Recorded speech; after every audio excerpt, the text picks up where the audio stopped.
Major League Baseball welcomes you to the following presentation of the Minnesota Twins.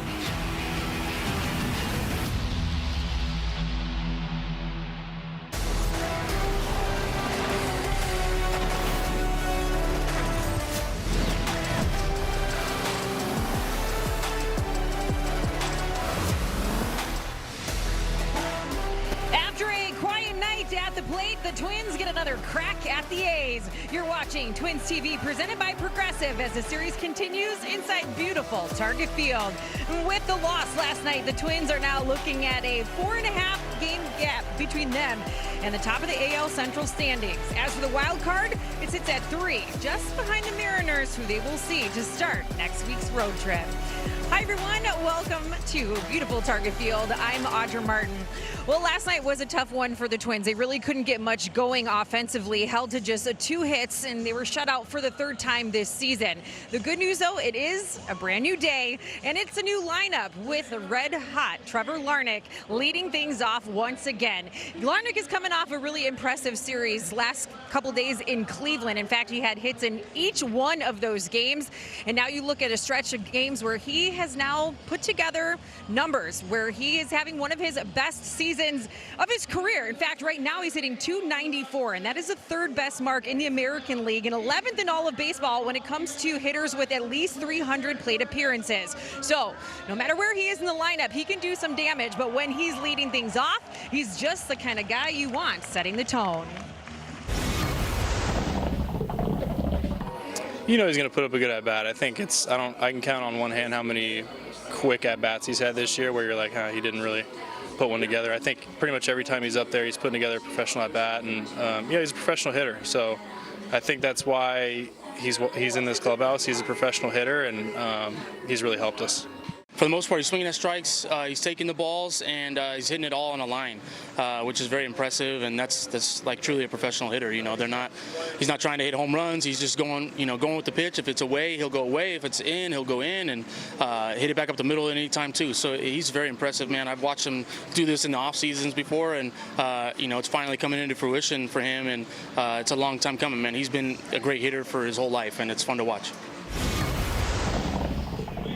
All right, so it's Larnach setting the tone at the plate, but it's a big opportunity for Mike Paredes to set the tone on the bump. We've got more on the start here tonight, coming up after this.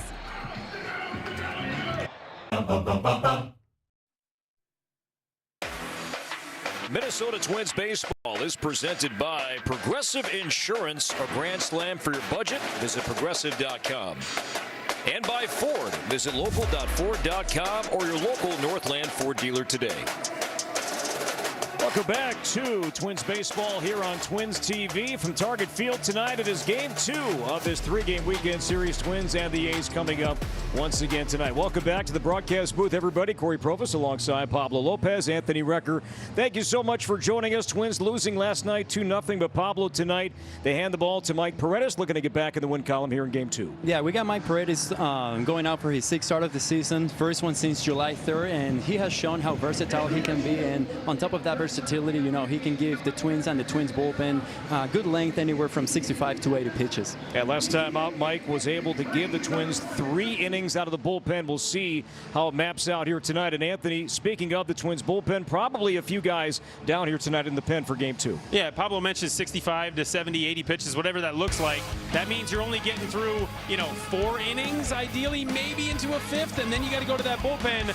Would love to see Kendrys Rojas. Obviously, he's got a little bit more rest than the rest of these guys up here. He's going to have an opportunity to come in this game and potentially, maybe go 2. He's even gone up to 3 innings before this year, so it might be a good time for him to do that. And with this lineup, as left-handed as it is, left-handed heavy as it is, it might be a good idea to bring someone like that in to back up Mike Paredes in this game tonight. Yeah, we'll see if Mike Paredes gets through this lineup the first time. Jacob Wilson batting leadoff. Maybe he sees him a second time, but then all those lefties, that could be Kendrys Rojas as the game moves along here tonight. It is a warm and sticky night at the ballpark. Brooks Lee and the Twins and Nick Kurtz, the big Amish, is back. Twins and the A's, Game 2 coming up next right here on Twins TV. Minnesota Twins baseball is presented by your local Toyota dealers. And by... Nah. I should call CarShield. Yeah. Yeah. This stuff is fun, though. Oh, yeah, I'll take care of that. Minnesota Twins baseball is presented by Progressive. This crowd here tonight at Target Field and a big line. In fact, many big lines outside the ballpark before the gates opened. On this warm night, 87 degrees here at game time. Very light wind out of the southwest at 4 miles an hour. It is Kirby Puckett replica baby blue jersey giveaway tonight, presented by Pentair. And with that, plenty of fans packing into the ballpark here tonight for Game 2. Love that color. And plenty of 34s on display here tonight for the second game of this series. Well, we spoke just minutes ago, and we were talking about Mike Paredes starting tonight, but there seems to be a late change. We thought, Anthony, that Kendry Rojas was going to factor in. Paredes to start, then maybe Paredes, but then a moment ago, Derek Shelton came out of the dugout as the lineups were about to be exchanged, and getting together with Marcotte, the A's skipper, in his fifth year managing the A's. So Shelty and Kotze having a conversation and just going over, I think, a late switch here. And it looks like Rojas, Anthony, will start now and not Mike Paredes. Yeah, great mutual respect there from the two managers. Kotz is one of the best people in the game. Super nice guy.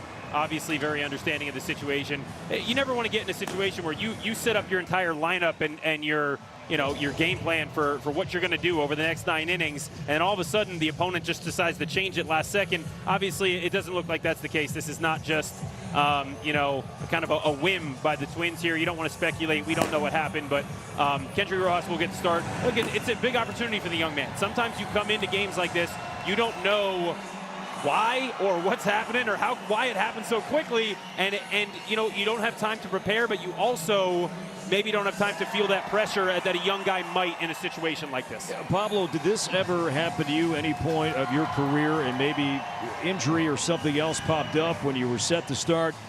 You went through your normal 4 or 5 day program, but then whatever it was, bullpen pregame, it just didn't fire, and the team was forced to make a change. Yeah, I mean, it's definitely a weird situation right now for Rojas if he didn't know, in fact, that he was going to start the game. So I can imagine that he was just told minutes ago. And to Anthony's point, like, there's less overthinking, there's less over-preparing, there's like less pressure going on with that. So if that's the case, I'm sure he's going to come out with a little less pressure because it's more like the adrenaline, it's like taking over him, and then he's just going to go out there and compete. And me personally, the one thing I ever experienced in the minor leagues, I was supposed to start, and I got bumped up to throw after a major league rehabber. So it is a game of adjustments.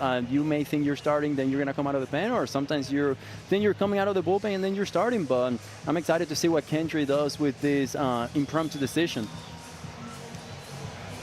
Rojas, he did throw 4 days ago, starting a game in Cleveland for 2 1/3 innings. He threw as many as 47 pitches, and now making his way from the bullpen mound to the field as he will start this game tonight. But we showed you a moment ago the bullpen availability here tonight, and probably many guys are down. So we'll see how the Twins are going to piece this one together. You see in red the amount of pitches thrown last 3 days. In white, what the guys threw yesterday: Funderburg, Adams, Anderson, all threw yesterday behind Zebby Matthews. So somehow you have to get 27 outs, and you have a plan, but you also have to ad-lib here along the way. Yeah, I mean, I don't really know what the game plan could be. I think you got to see what you can get out of Kendry, but this is also a young, important piece for this Twins organization, not just this year, but moving forward. So you can't take any risk. There's no point in going out there and saying, hey, go give us 5 innings now. That's not something that he's accustomed to, and not something he's going to be able to do tonight. So you've got to live within those kind of boundaries that you've already set and parameters that you've set for the season, and just try to figure out how you can get 9 tonight. Pablo, did you get a chance to spend some time with Rojas in spring training and get to know him, just, human being more than just teammates? Oh, I have, and I have had the opportunity to spend a lot of time with Kendry. We both speak Spanish. That helps a lot. I'm his interpreter most of the time when he needs to get something from the clubhouse attendants or communicate with Pete Mackey or some of the other coaches. But he's such a great kid, great great human being, very humble, very genuine, and he's such a talented pitcher. He's got a cannon for a throwing arm, and he's a very special pitcher. And between me and Caratini, we are always talking to him, trying to provide as much knowledge or feedback that we have seen in previous experiences within ourselves or with other teams that we've been. But he's got the opportunity to be a very, very special pitcher, and I just hope that he comes out to the mound tonight determined to establish the strike zone with each and every single one of his pitches. When he's in the zone 60% or more with 2 or 3 more of his pitches, he's really, really tough to hit. Yeah, he walked 2 last time out, and he's issued 18 walks in 21 2/3 innings, but the stuff is there because also with that 24 strikeouts for Rojas. The stuff is absolutely there.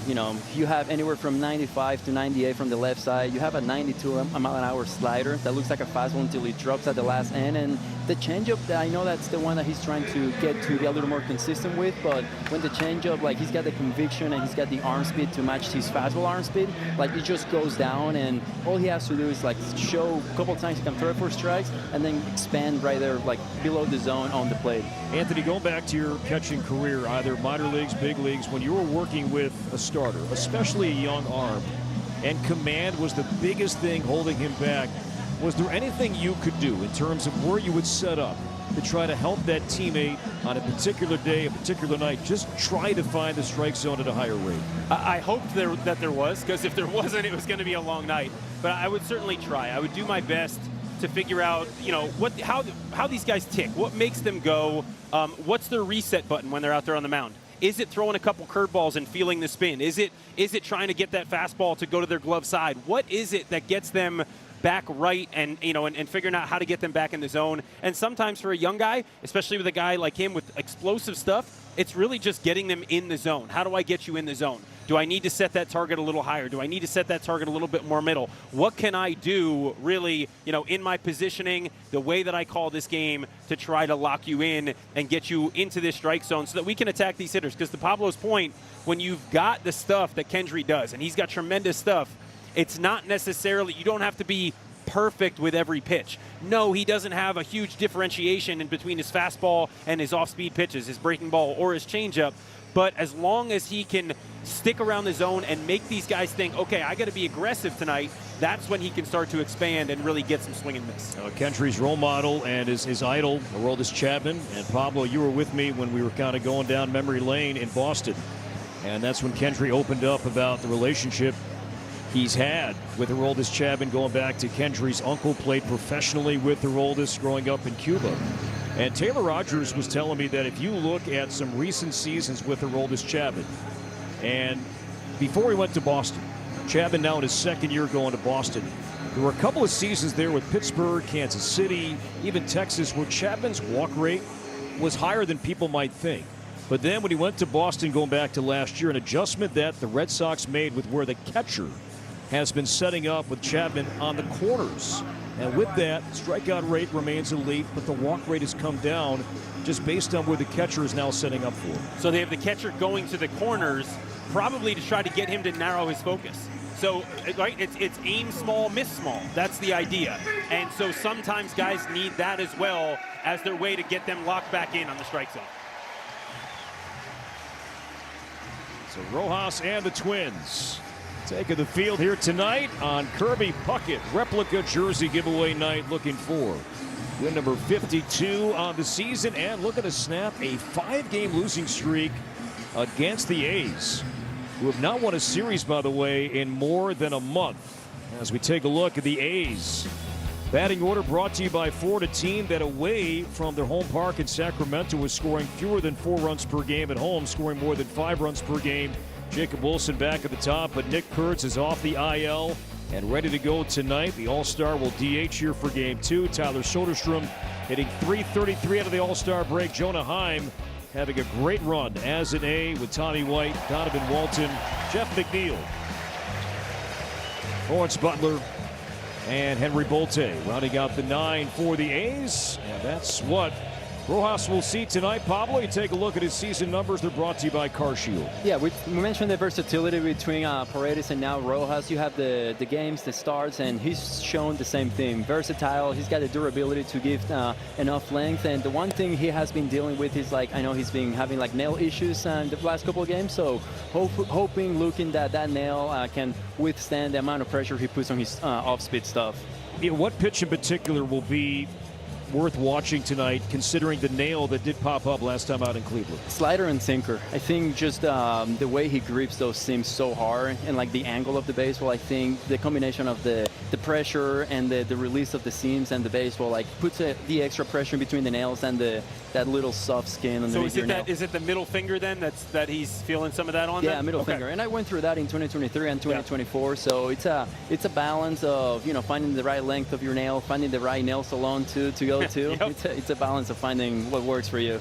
First time in the minor leagues when I started rooming with some of my teammates, and I was rooming with one of my pitchers, and he's like, "Hey, dude, can you drop me off at the nail salon?" I was like, "Wait, what are we talking about here? What's going on?" And then I found out why, and I understood it. But yeah, I didn't realize how much manicure goes into that.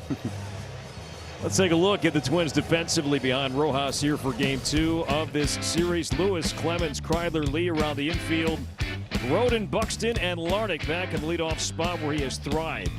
Well, bat first here when the Twins come up, and Victor Caratini behind the plate for Rojas for Game 2 of this series. We'll try and find out if something medically maybe popped up with Mike Paredes. So Rojas, a late adjustment here to start. We'll see how deep he can go,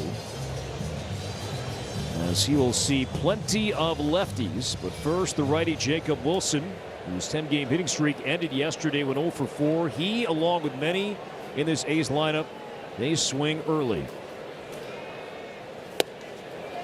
Fastball top of the zone, called ball 1. No challenge from Caratini. With that, we are underway on a warm night at Target Field. Looked to be a strike. The ball 1 with Dylan Wilson behind the plate. Swings at the second pitch to right field in the sunshine is Alan Rodin.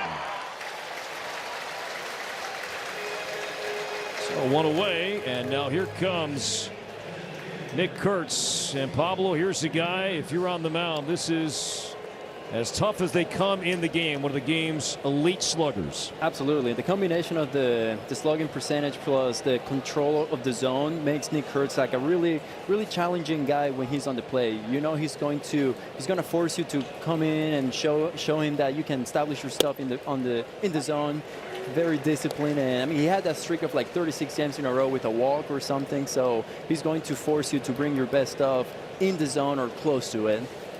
Ranks third in the majors in walks. He's second in batting average with runners in scoring position. He's third in on-base percentage, and Rojas had no balls and 2 strikes. Red means that he has seen the ball and doing damage.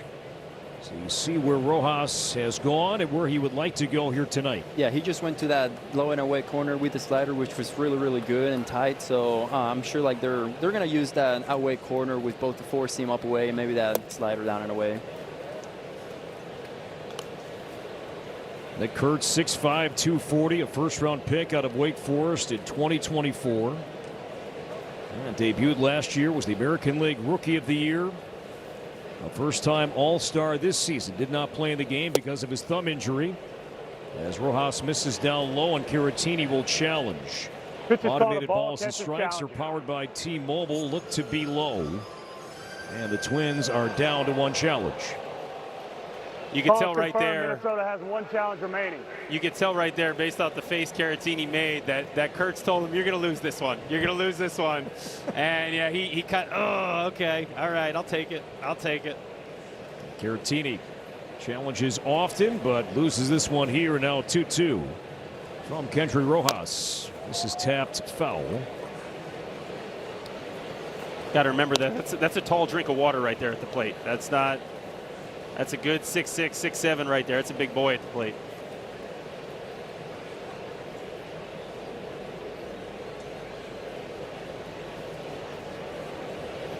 The 2-2.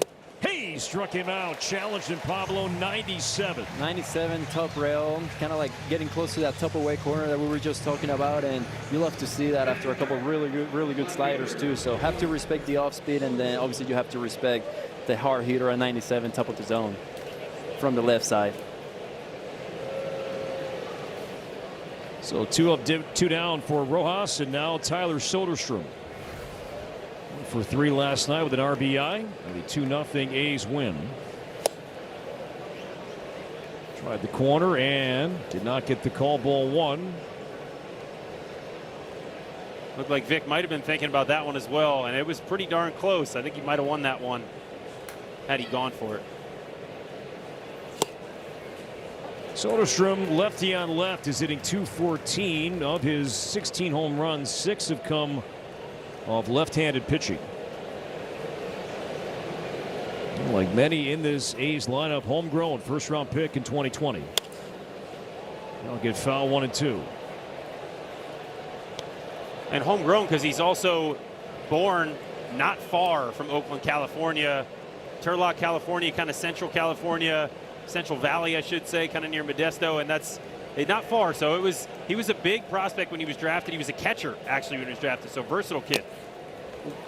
Ball kicks away from Caratini. There's 98. I love that. I love that he's coming right at them with 98. He's challenged them in the zone, and we know this team swings. We know like they take some good pitches, but after a couple really good sliders, and then you are looking to just establish that 98 to go for the swing and miss. It can't be that comfortable for the batter right now. Line to center field and a base hit. Came back with a fastball at 98, and Soderstrom has a 2-out knock. And here comes Jonah Heim. Heim, a good story with the A's this season. Began the year with Atlanta. Then joined the A's back in May, and Anthony, since Heim became an A, he has turned his season around. Now 9 home runs, 8 of which have come with an A. Yeah, and to be honest with you, Jonah, I mean, he's shown an ability to hit at the big league level. He's not just a good catcher back there. He is a great defensive catcher behind the plate. That's why the A's were willing to take a shot on him and bring him over, have someone behind Shea that they could trust back there, that could handle this staff. They've struggled to get a lot out of their staff, so figured bringing someone over like this would be a key part. But another part about it, he's also great against left-handed pitching. It was interesting him being in this lineup today when we thought Paredes was starting. Now that Kendry is out there, this is the matchup that Jonah likes. I mean, he's OPS about 300 points higher versus lefties rather than righties. Sitting on 499 career hits. Won a Gold Glove and All-Star back in 2023.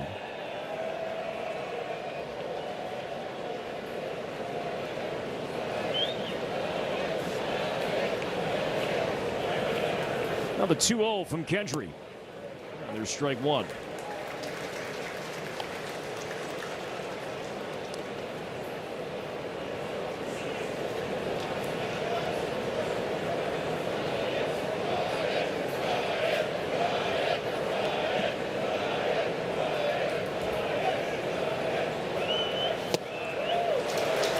Two and 2. Heim is it safely in 6 straight games.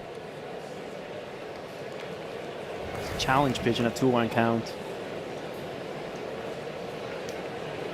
What do you like here, Pablo? I would go back to it. He has shown us that right now he's got a good feel for that fastball in the zone, and you're not looking to go 3-2 right now, first inning. You want to get like a quicker inning, so if you have that, that works too. Slider down it inside. Heim strikes out, and the inning is over. So Rojas, a late spot start, strikes out 2. The A's lead 1.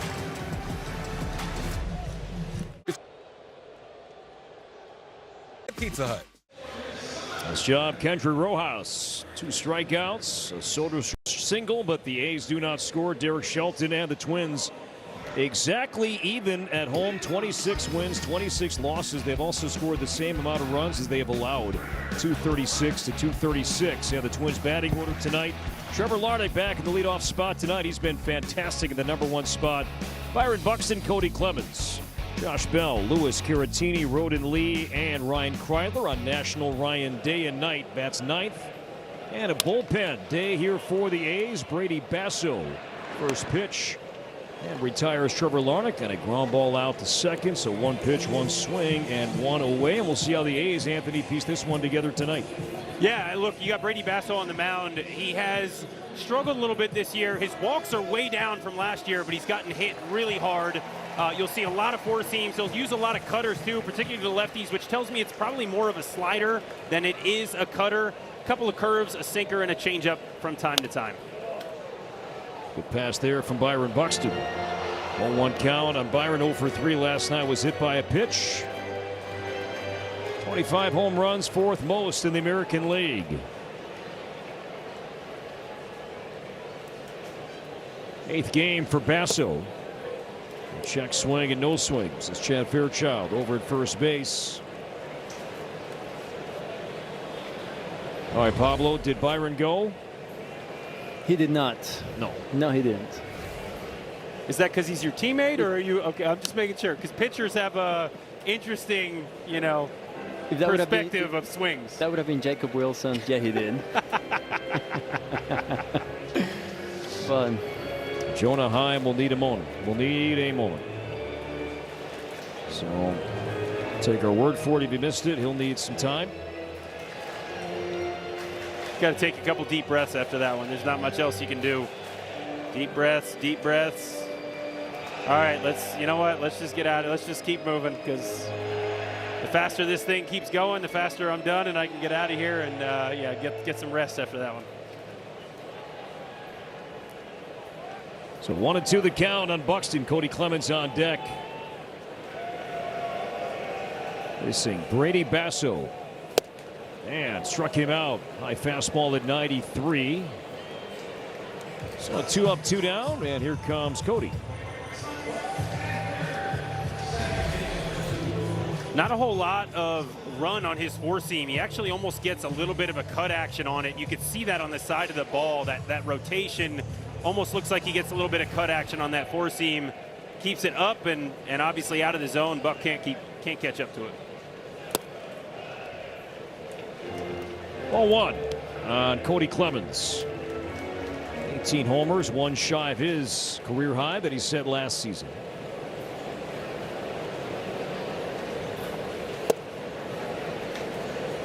Pablo, you tell us, because it just seems like Cody is one of the more popular guys in the clubhouse. Fair? 100%. He has been such a great teammate, such a great addition to the Minnesota Twins ever since he came back. He came to us in May of 2025, and not only what he brings to the field and the different positions that he can play and the way he takes his at-bat, is everything he also brings to the Twins off the field, in the clubhouse, the culture to teach the younger guys how to be a good teammate, how to keep a good vibe, good energy going. He'll be one of those guys that even sometimes if he has family in town on the road, he'll still attend team events and go out with us and just do all of the team bonding that it's pretty important to withstand such a long season. A guy who's been around the game as much as he has, obviously with who his family is, and I mean it's important to have guys in the clubhouse that understand what culture means to a team. Draws a 2-out walk. Yeah, the Twins have the first base runner. And now Bell will have a chance to bat. Look at the snap at 0 for 8. Let's take a look at our keys to the game. Anthony is always brought to you by Toyota. Yeah, I mean, we got an early switch up here with Kendry out there, obviously, rather than Paredes. So the old switcheroo, and got to bring these bats back. They got to catch some fire tonight. This is a good staff to take advantage of, and they got to try to find a way to do that. Twins shut out for the third time of the season last night.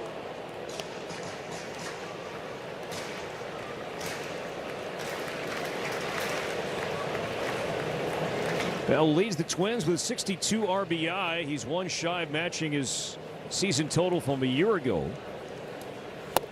Did that at 140 games. Guy that has led the Twins in plate appearances, hits for a long time. Clemens at first with 2 down. On the corner, strike 2.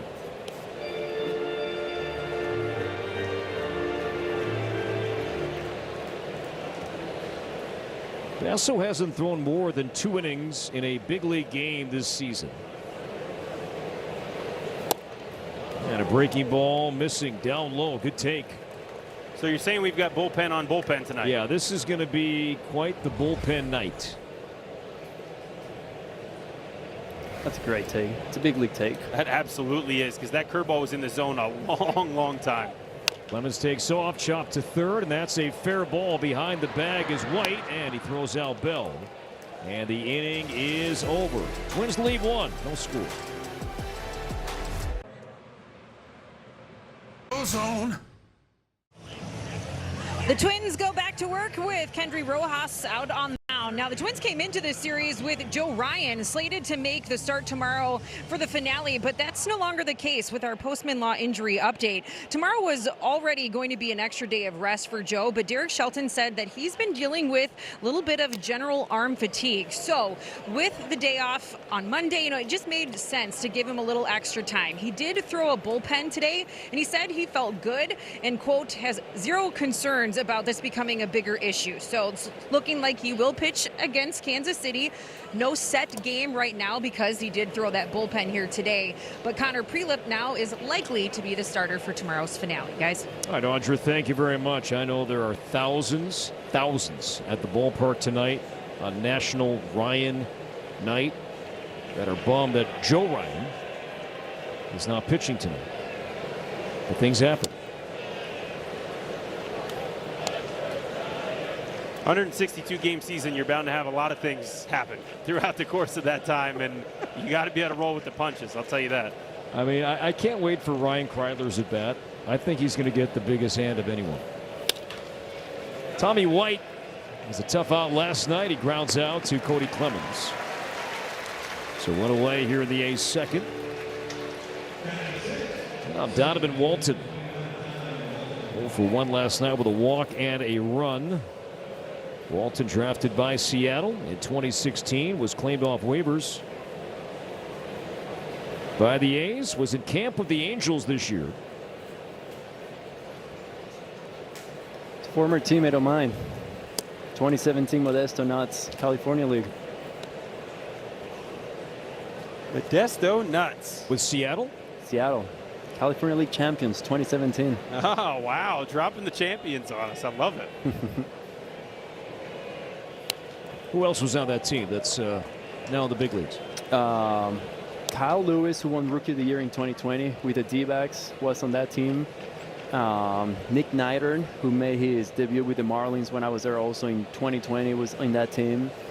Those are like the guys that made. Oh, Matt Festa, who was just with the Guardians, who we see 4 times a season, was on that team. So a couple of big leaguers made it out of Modesto, alive into the show. And now that's no longer an affiliated minor league team anymore. It's now they just started a new team there this year, though. It's good. I believe it's unaffiliated, like kind of independent ball type thing.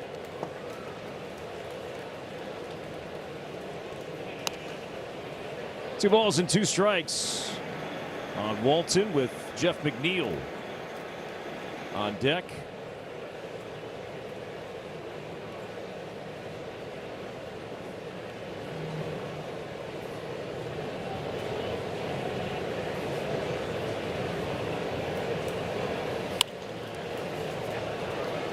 Left side, Brooks Lee over and has a play. Boy, Lee was shaded over in the hole at short. Saw that ball off the crack of the bat, had just enough space to make the catch and retire Walton. Yeah, playing over kind of in that half shift. He's almost playing like in that 5-6 hole, but does a nice job of making sure he has enough room, finding the fence and making the grab. And I'm sure you appreciate that, Pablo, when you're on the mound. You never want to give up. Give the at bat back to the hitter, because bad things happen when things like that go down. Everything that looks like an out of the bat, you want it to be an out. So good ground coverage by Brooks Lee on that play right there. Long-time New York Met Jeff McNeil dealt to the A's this offseason. McNeil, 34 years old, was a 2-time All-Star. He's been filling in at first base in the absence of Nick Kurtz, who's back tonight but DHing.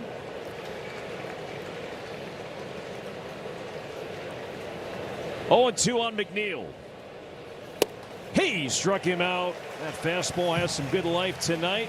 98 up in the zone. And Rojas has struck out 3. Over 2 scoreless innings so far tonight. No flight is just a flight. Back into the school year with the Twins coming up on Sunday. The first 5,000 kids 12 and under receive a Twins branded back to school lunchbox presented by Target. Head back to class in Twin style. Get your tickets right now at twins.com/tickets. That time of year, back to school, not too far away. Right now at the ballpark, Twins and the A's game 2 of the series, and a 1-ball 1-strike count. And Royce Lewis. Basso back out for the second. Royce 0 for 2, did walk twice last night.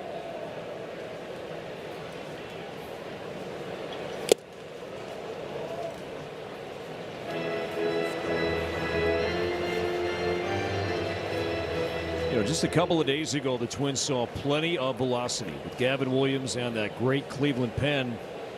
And of course, they won that game, but then they come home, and Jacob Lopez last night, Pablo, was throwing around, 89 to 91, and we've seen Basso, in the low 90s so far here tonight. Just a really good job about mixing and matching and knowing where to go with your fastball. They're being very specific with when they're going to top of the zone, they're not missing in the zone. Like if they're going up and they happen to miss, they're missing up where the batter could still offer a swing for a pop-up or a swing and a miss like we've seen a couple times. And then the speed difference between like the curveballs too, it's like a big factor where we saw it with Josh Bell too. It went from 92, painted down and away, that 78 curveball that doesn't give the batter like, it looks completely different, and it breaks that rhythm. It's a big variation on your timing as a hitter, and that is really hard to go back and forth. You end up playing that seesaw game. Am I on my backside? Am I on my front side? Which one am I looking for? Because you can't. It's hard to make a read and react to pitches that are that different. Pitch is called a ball, catcher's challenge. Automated balls and strikes are powered by T-Mobile. Close here with Jonah Heim behind the plate, and he was wrong. Calls confirmed. Athletics have 1 challenge remaining. So each team with 1 left and less than 1/10 of an inch. And that shrug from Heim, Anthony says it all right there. Borderline. And thankfully for the Twins, it missed. Got to trust yourself. Got to go for it. And unfortunately in that one, at least for Heim, didn't go his way. Basso's 1-0. There's a strike on Caratini. Look at a snap at 0 for 10. That's something I would think that catchers are thinking about is the leverage in a count when they're challenging too. 0-0 going 0-1 versus 1-0. There is a big difference there, but I don't know how often I would want to see that on a questionable call. Like if you know 100%, go for it. But if you're not sure, that's when I might have a little bit more of a preference to keep that one in your back pocket. Might need it later in the game. That's it. High leverage spot. A Twins fan named Douglas, and I forgot his last name, sent me an email a few days ago and asked me a good question that I never thought of before. Baseball Savant, they track ABS and how the hitters are doing, catchers are doing, teams, how often they challenge, but ESPN does have a link with how umpires are dealing with ABS. And the question to me was, is that part of the game planning? Like, do the Twins catchers, do they look at how the home plate umpire, that particular game, is grading out with ABS? Are they calling an accurate zone or some missing? And I asked Ryan Jeffers about that in Cleveland. He said no. He said maybe every once in a while I might give it a glance. Caratini with a solid single to right. Yeah, the Twins have their second base runner, first base hit. And the man is on now for Alan Roden. Yeah, but Jeffers was like, I really focus on my game plan and the game plan I have with my teammate, the pitcher on the mound, and my own knowledge of the strike zone, and lean more on that than I do with how certain umpires might be grading out. Yeah, we used to get, at least when I played, we used to get scouting reports for umpires to know where they would give. So it would make sense to have a scouting report to where they've been being overturned.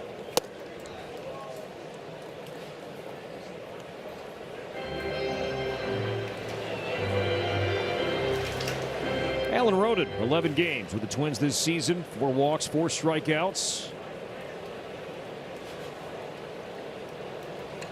With Caratini at first base. And Cutter misses outside. And both bullpens are quiet.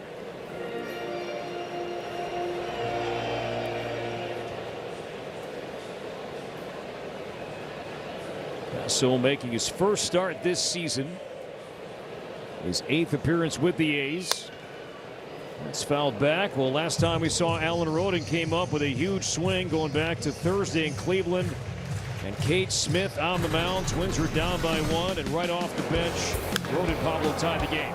Yeah, I mean, we know for like last 2-3 seasons, Smith's fastball has been, if not the most valuable pitch in baseball. So that's a guy that he knew exactly what he was going to be facing when he was told to go to the batter's box, and he was looking for that fastball. He swung over it, or he was just on it. When you see a pinch hitter, do you almost anticipate a first pitch swing? For the most part, yeah. Like the situation of the game dictates a lot. Like a pinch hitter with 2nd and 3rd, 1 out. You know, these guys coming up to try to drive the run in. So you take the knowledge you have about the guy and the situation, and it gives you a good idea of how you can start that at bat. Brooks Lee grounds out. Twins get a base hit, don't score. 0-0 after 2.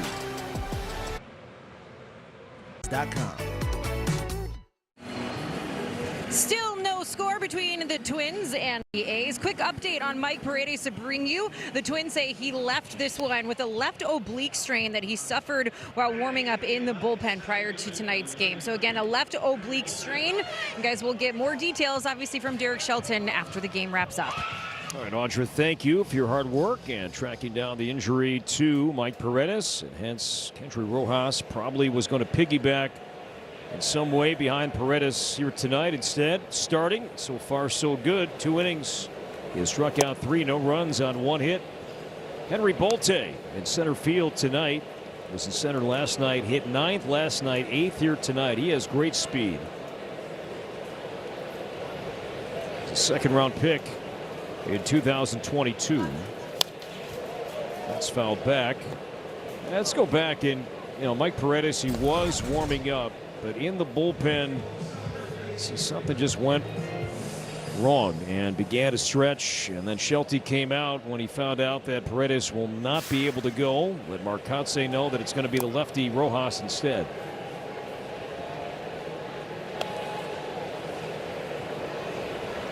Getting back to Bolte real quick, I talked to Dallas Braden yesterday, and I mean, he was just going on and on about this kid's power potential.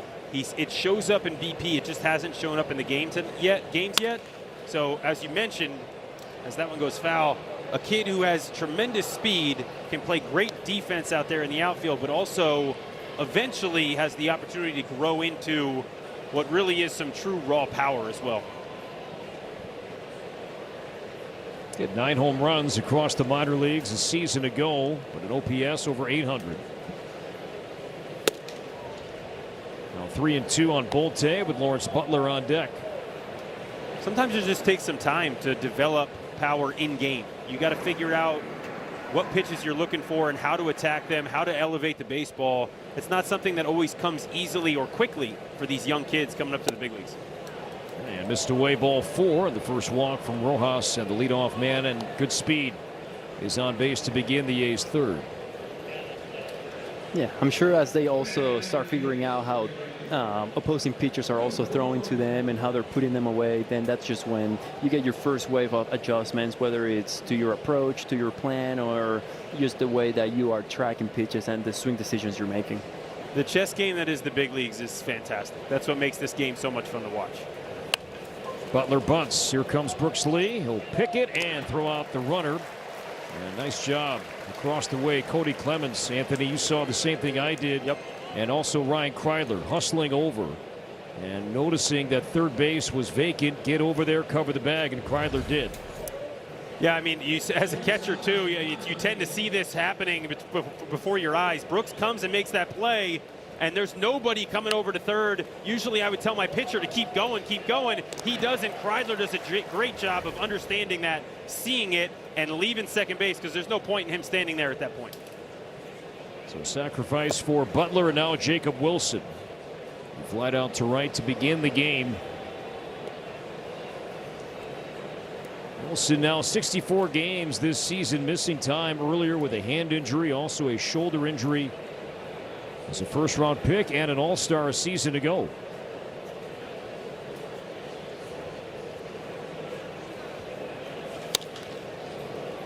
Again to right, and again playable for Rodin. Catch is made. Bolte will tag and advance to third. So 2 down. Wilson at third base. Kurtz is coming up. Pablo, let's go back to the first inning matchup between Rojas and Kurtz. No, you had that lefty on lefty, just strength against strength at bat right here. You had the sinker, and then you know that as we showed you, that low and away, up and away are the places to go, and we show him just that with the combination of the slider and the four seam. And I think a lot of that had to do with the first pitch sinker. You made him aware that we're also going to use that part of the plate, and the batter's eyes stop shifting so much to the outside because they still have to respect the inner part of the zone. So this is a big spot right here with the runner on third right now.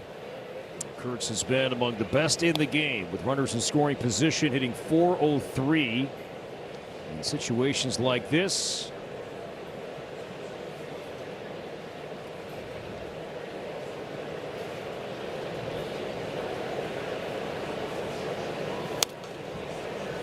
Make no mistake, too, as a catcher, this is nothing against Tyler Soderstrom, but understanding who's at the plate right now, this is the guy that you cannot let beat you, and knowing that you have a young guy on the mound, you're doing everything you can to make sure that at the worst, a walk comes out of this and nothing more.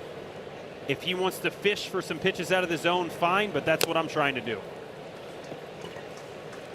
Every lineup has strikeouts here, right? Yeah, every lineup has a guy that you do not want him to beat you. You do not want to lose the game to that one guy. And to your point right here, this is the guy that you want to get. Obviously, it's a 1-2 count. We're not going to be running away, but we're going to be smart with how we're going to try to put him away.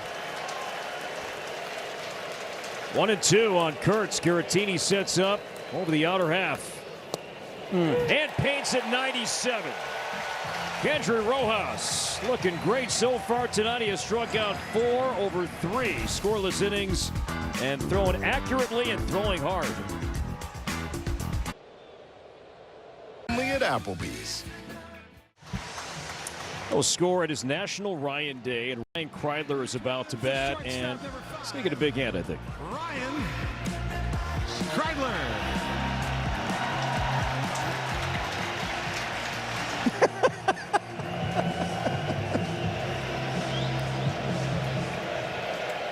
National Ryan Day, and the lone Ryan, not Ryan Jeffers, no Joe Ryan, but Ryan Kreidler.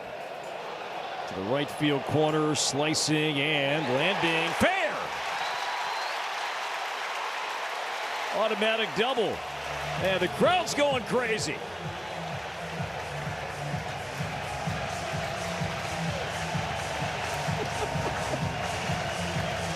Isn't that great? I mean, you get a ball like that to fall in. Only on Ryan Day, right? He's so pumped. We got a Ryan chant going on.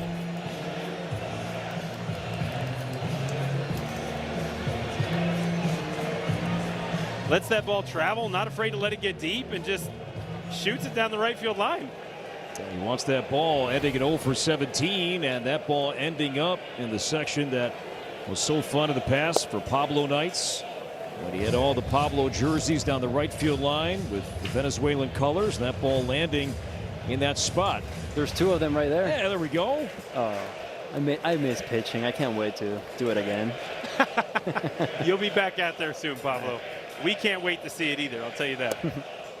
0-2 on Larnach. For more on National Ryan Day and Night, here's Audra.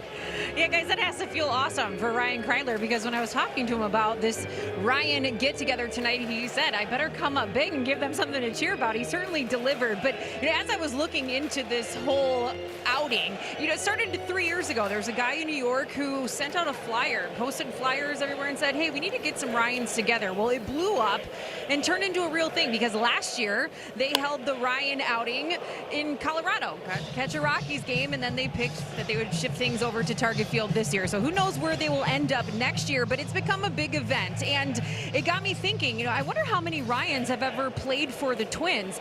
So I'm curious, if you had to take a guess, what would your guess be? Oh, wow. I'm going to say 12. I got 19. Pablo probably knows the answer because he got in medical school when he was 16. So you're going how many? 19. 19. I'm going 12. I'll go somewhere in the middle, because that's the way I am. I'm going to go 17. We'll play a little Price is right here. Yeah. Yeah, I was surprised. I actually thought it would be maybe in the 20s, but it's actually only 9. All right. Yeah, the very first was Ryan Jorgensen in 2008. So I guess Ryan just wasn't a popular name earlier on. But Ryan Kreidler loves it. He told me, in fact, his parents said that if he was a boy or a girl, he was going to be named Ryan. So he was stuck with that name no matter what. All right. So Ryan Kreidler's at second base. A pitching change coming up. And we'll step aside here at Target Field. We'll score back in a moment here on Twins TV.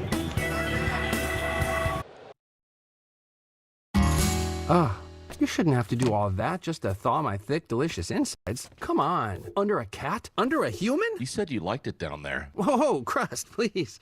That was between us. Now enjoy Uncrustables straight out of your fridge. No wait time. Mason Barnett, expected to provide some length, takes over here in the third. Byron Buxton, and taking off for third base is Kreidler. No throw from Hine.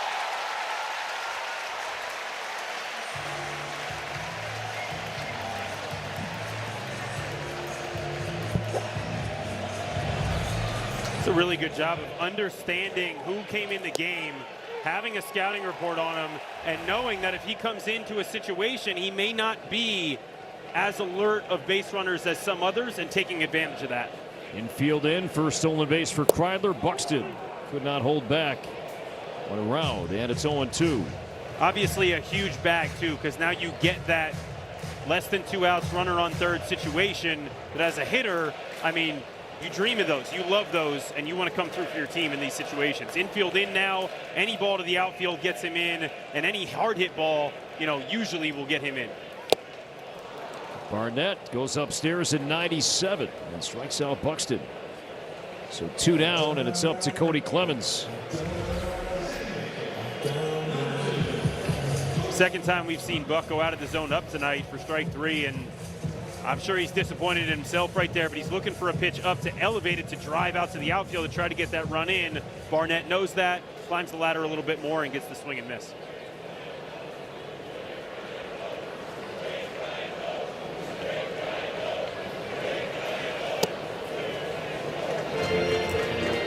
Chant in the background, if you could make it out, is "Bring Ryan Home."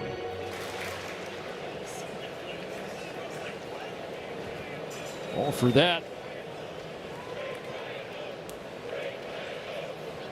1-0 on Cody Clemens. Barnett recalled from AAA Las Vegas on Wednesday. This marks his 4th stint with the A's this season. Began the year in the minor leagues. Made 3 starts at AAA Las Vegas before his first run with the big league club.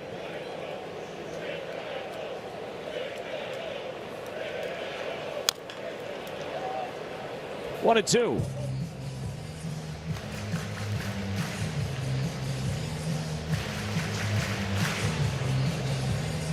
Twins so far 0 for 2 tonight with runners in scoring position. Now 0 for 10 so far in the series. We'll see if Cody can change that.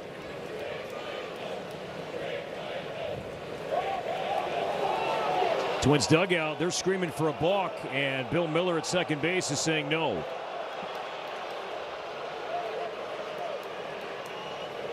That's his job, Bill at second base, to watch for that ball. That's his responsibility. Let's see if we can pick up anything here from Barnett.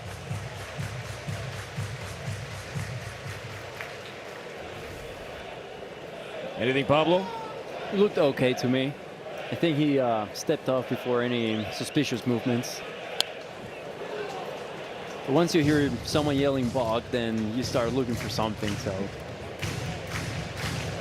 I'm sure you feel pretty defensive on the mound in that situation because what did I do? I didn't do anything. I mean, come on. Yeah, and there's no challenging it. There's absolutely nothing you can do about it. If they call a balk on you, it is what it is.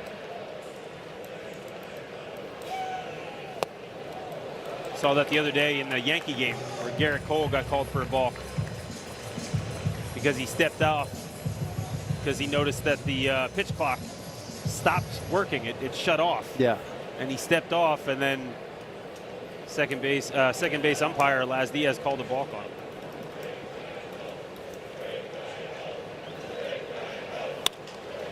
Clemens out to shallow right. Butler and Walton. It's going to be Butler, the sunshine, grabbing it, and the Twins get a leadoff double from Kreidler, but unable to bring Ryan home.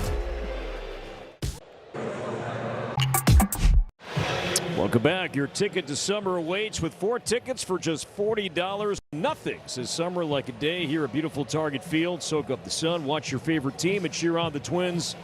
4 tickets for only $40 at twins.com/ticket to summer.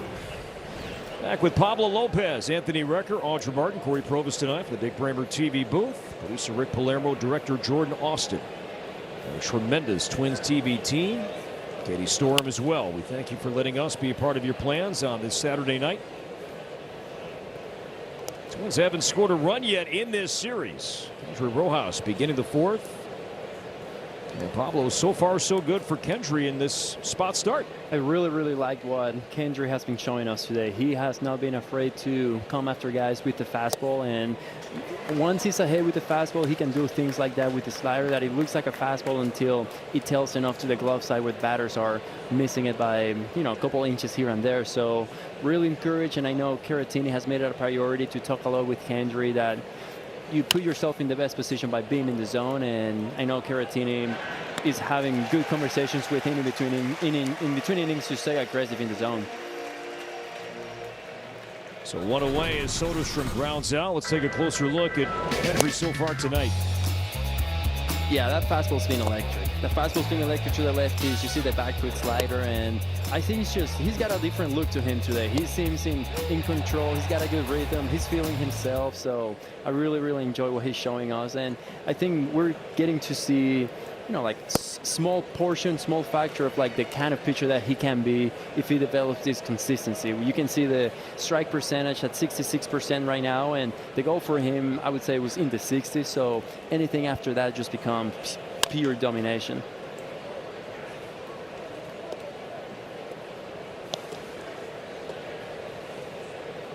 No balls and 2 strikes on Jonah Heim.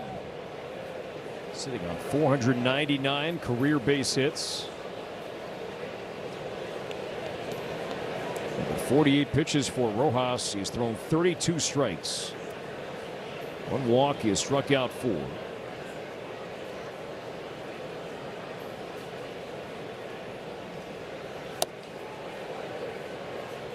4 strikeouts. That matches a career high in the big leagues. 3rd time he has done that.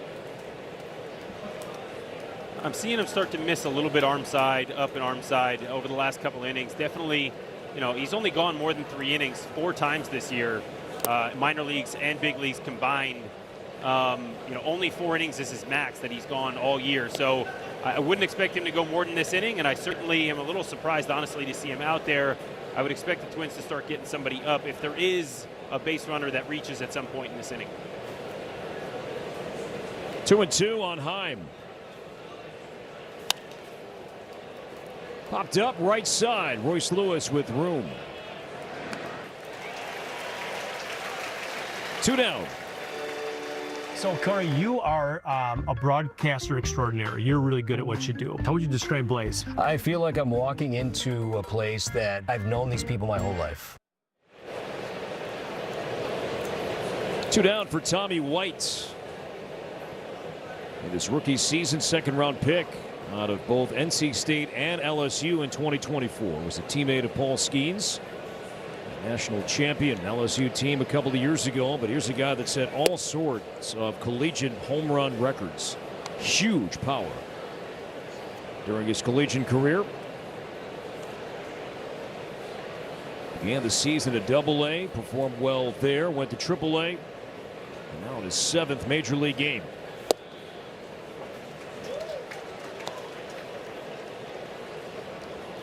Vila's holding up at 97, even after 50 pitches. Really good indication of how good he must be feeling out there.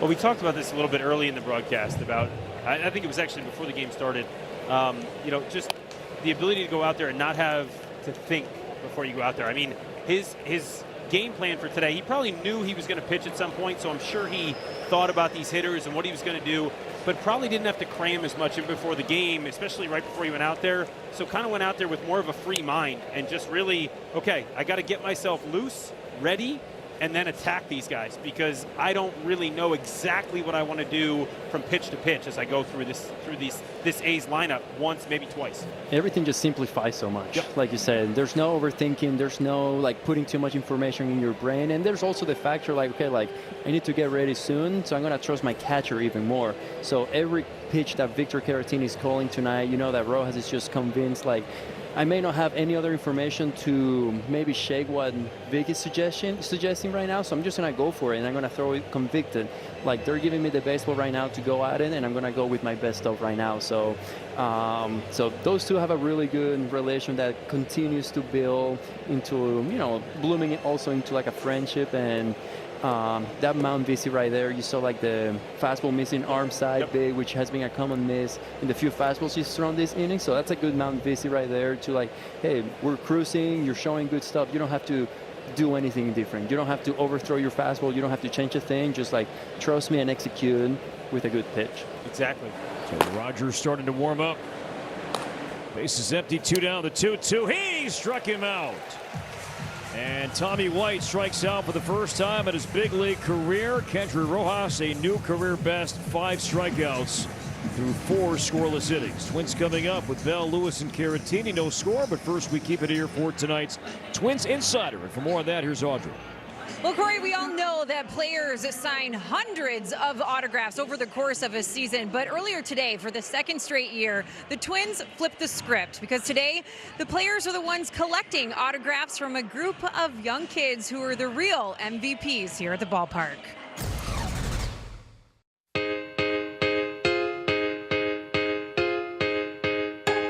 Love it. Thank you.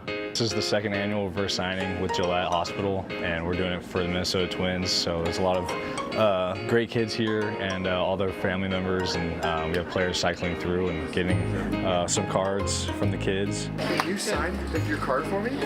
And they're stamping them or they're writing for themselves. So it has a little bit of information on the back about them, what they're going through, and what they love, and also what position they play, which is very cool. I know you have better handwriting than me. Thank you. Look, snowboarding? Nice. Freestyle. That's awesome. I love it. Thank you.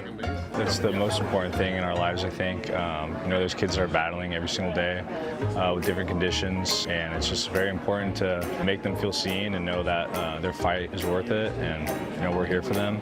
And you know, they look up to us, but we also look up to them for their fight. Let's go. Thank you, bud.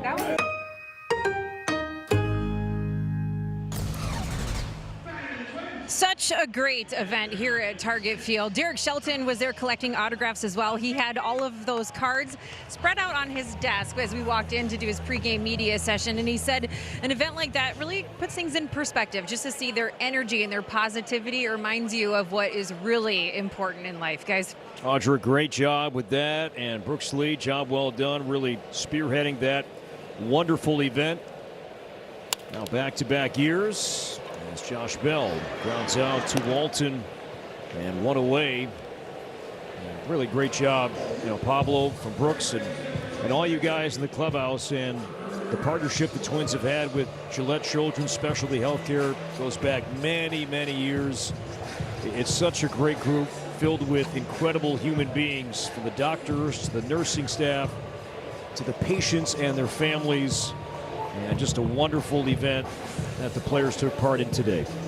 It's so special, and the Twins Community Department, which is one of the first connections I made when I came over to the Twins in 2023, they make it like the utmost priority to make those connections, to make them authentic, to make them genuine, to let them know, like, the same way they support us here at the game, we support them, we support their journey, we want to be a part of it. So it's really cool to see the guys engage in all of those events and letting them know that we're rooting for them. We're rooting for them. We're here for them. And whatever they need from us from a standpoint of just support, we're going to give it to them. Well, here's the guy right now in Royce Lewis that if you look at his spring training locker, his locker is filled with caps, Twins caps, that the request that Royce, when he's asked to sign an autograph, he says from a kid in spring training, I will sign for you, but first you have to sign my hat.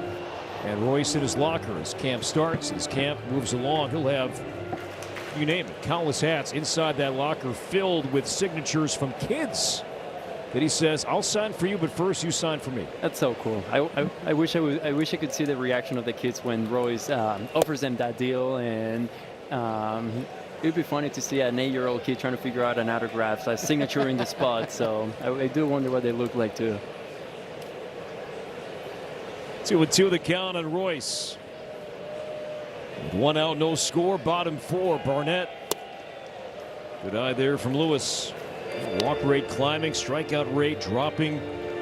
Royce was sent out back in May. That strikeout rate was over 30%, down to 26%. But with that, the walk rate now is at 11%. League average around 8. Punches this one out to right center field. Bolte at a good angle, a good route on that ball. And Lewis lines out 2 down for Caratini. I mean, you mentioned Royce walking a little bit more. Obviously, you don't want to take the aggressiveness away from a hitter, but a guy like him with that, he's about as level-headed a person in a baseball clubhouse and on a baseball field as I've seen. So I think he's the type of person that can make an adjustment like that. Unfortunately, there hits that ball hard and just, you know, to the wrong spot. Bolte's able to go make a great play on it in right center.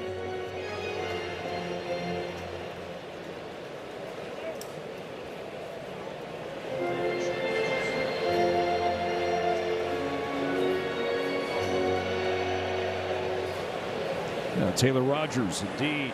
Saw Derek Shelton chatting with Kendry Rojas. His night looks to be over. Caratini now 2 for 2.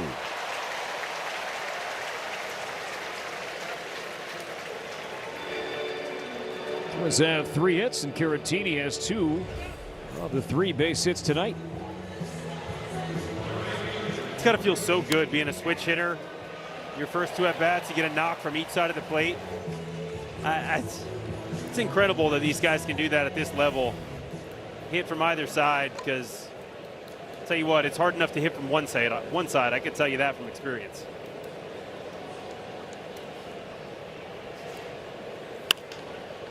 Alan Rodin pops it up. And Tommy White makes the basket catch, and the inning is over. Still scoreless after 4. Our own. Netcast 3D is powered by Google Cloud, and Kendry Rojas' night is over. Pablo, and a very good 4 innings out of the rookie tonight. Very, very good, and everyone was smiling in the dugout for him. I'm smiling for him up here, and he had a lot of things going on. The biggest thing for me was the willingness to attack the zone, the willingness to show the A's that I'm coming for you guys. I'm showing you what I have, so super proud of him. And, you know, for a young guy like Kendry, this is a start that he can, like, really build up on and realize, like, I have what it takes to get people out. I have what it takes to be dominant, to be special on the mound. So, yeah, I couldn't be happier for him, and I can't wait to give him my congratulations and my feedback after the game. And now Taylor Rogers takes over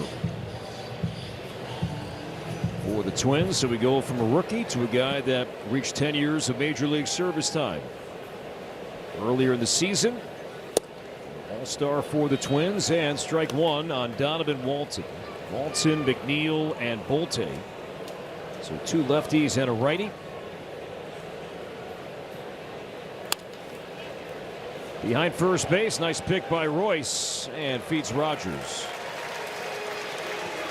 1 away here in the 5th inning. Well, Pablo mentioned earlier that, man, he can't wait to get back on the mound. As we flash back, I remember this in the Coliseum. What a day it was. 8 innings, 14 punch-outs. No runs, a walk, 2 hits, 102 pitches at the Coliseum back in June of 2024. You see those images, what comes back to mind?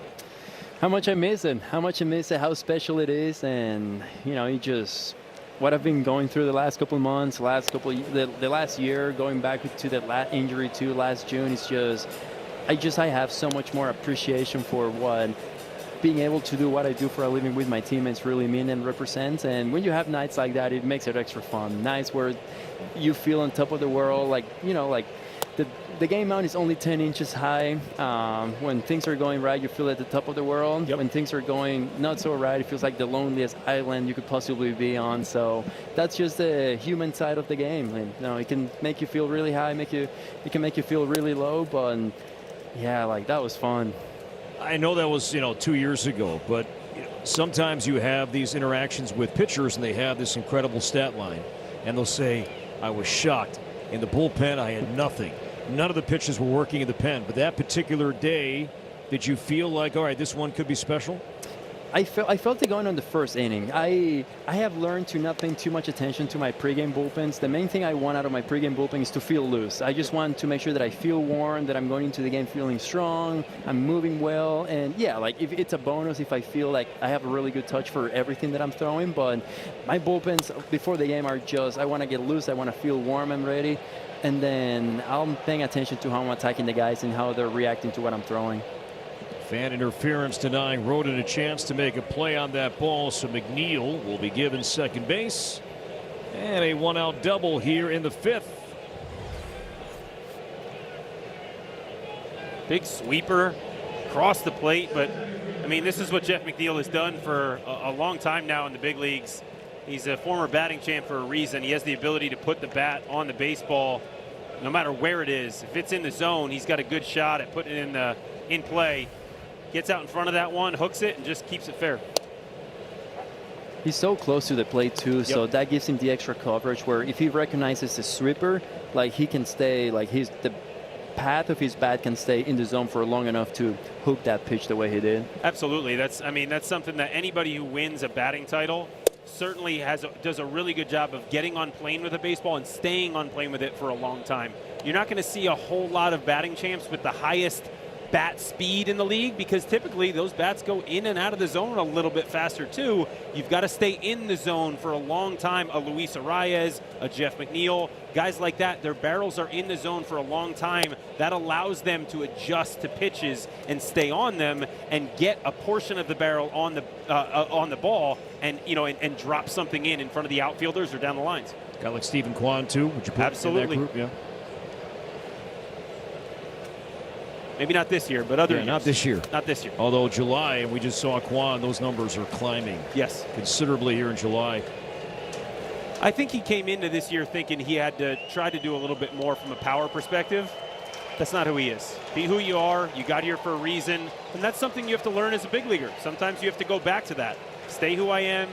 I can continue to improve, but let's keep the attributes that got me here. 2-2 on Bolte. He struck him out. Sweeper down and inside.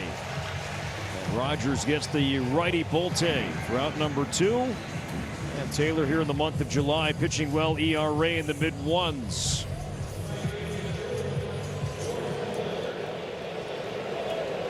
That is a great pitch.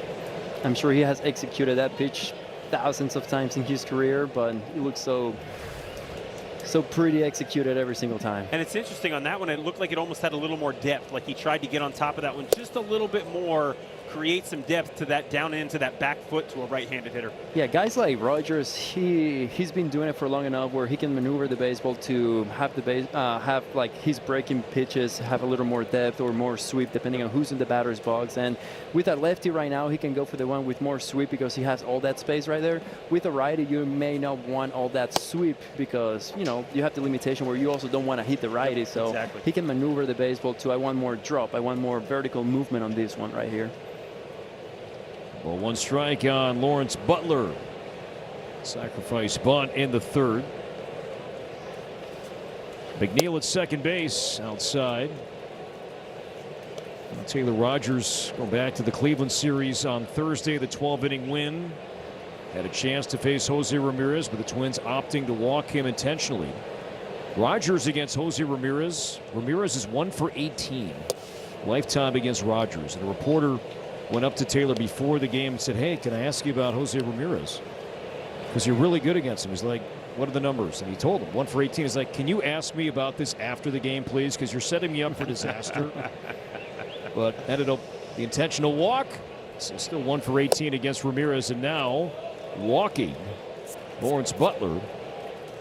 Bring up the right-handed hitting Jacob Wilson. So a big spot coming up here in the 5th. Help support local families by donating to the Salvation Army during Christmas in July, and your gift will be matched. Give now at salvationarmynorth.org.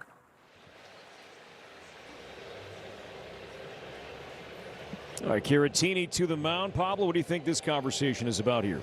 Well, ideally he would have gone the lefty Butler out, and then I think it's just a reminder of how aggressive Jacob Wilson can be or what his plan might be. So it is just like the opportunity to get a breather after, walking a guy you didn't want to walk and just refreshing on the plan, the places to go. And, I mean, Rogers is so good against righties, too, when he started mixing in that cutter and sinker game. So I think it was just like nice old breather and then just a reminder here and there. Wilson, as we have seen, he swings early. He will chase too. Doesn't swing and miss too much. It pitches in the zone, but he will expand. Ball 1.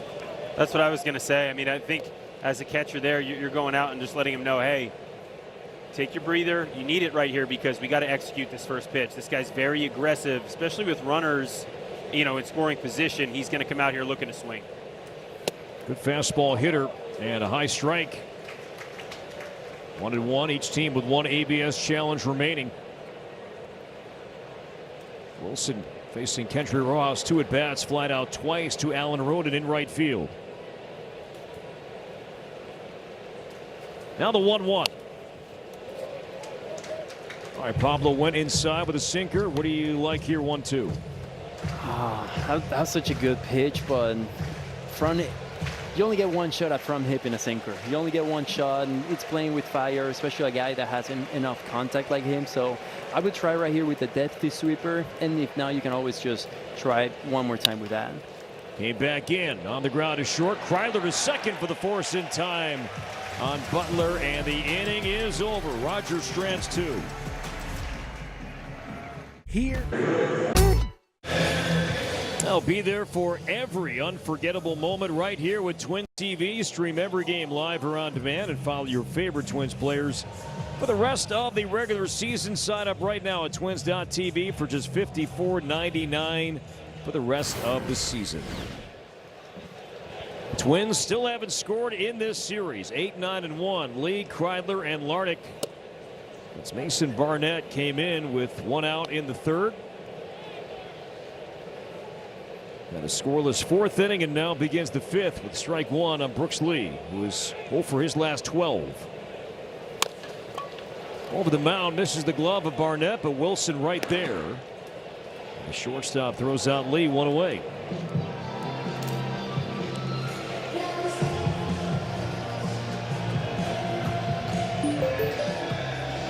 Jacob Wilson, 103 consecutive without making an error. It's a long run, his dad. Great shortstop for a long time, Jack, with the Pittsburgh Pirates. That is an incredible run at shortstop specifically. I was with the Cubs when Darwin Barney was going on a really long streak without making an error, and they actually put me at first base for one of those games, and I just remember looking at him and saying, hey, you better hit me in the chest, because this is not my typical position over here. Ryan Kreidler doubled in the third. It was a leadoff double, but the Twins could not bring him home. Takes high from Barnett, 2-1.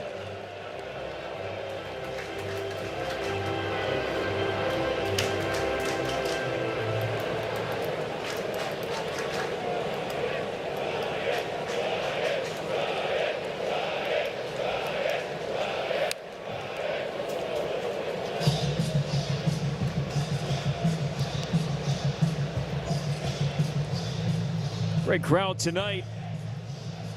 Our Delta drone camera.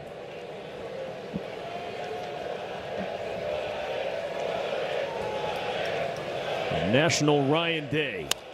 Kreidler off the mound. And Walton retires the Twins shortstop. 2 down. Trevor Larnach coming up. And for more on the Twins leadoff hitter, here's Audrey.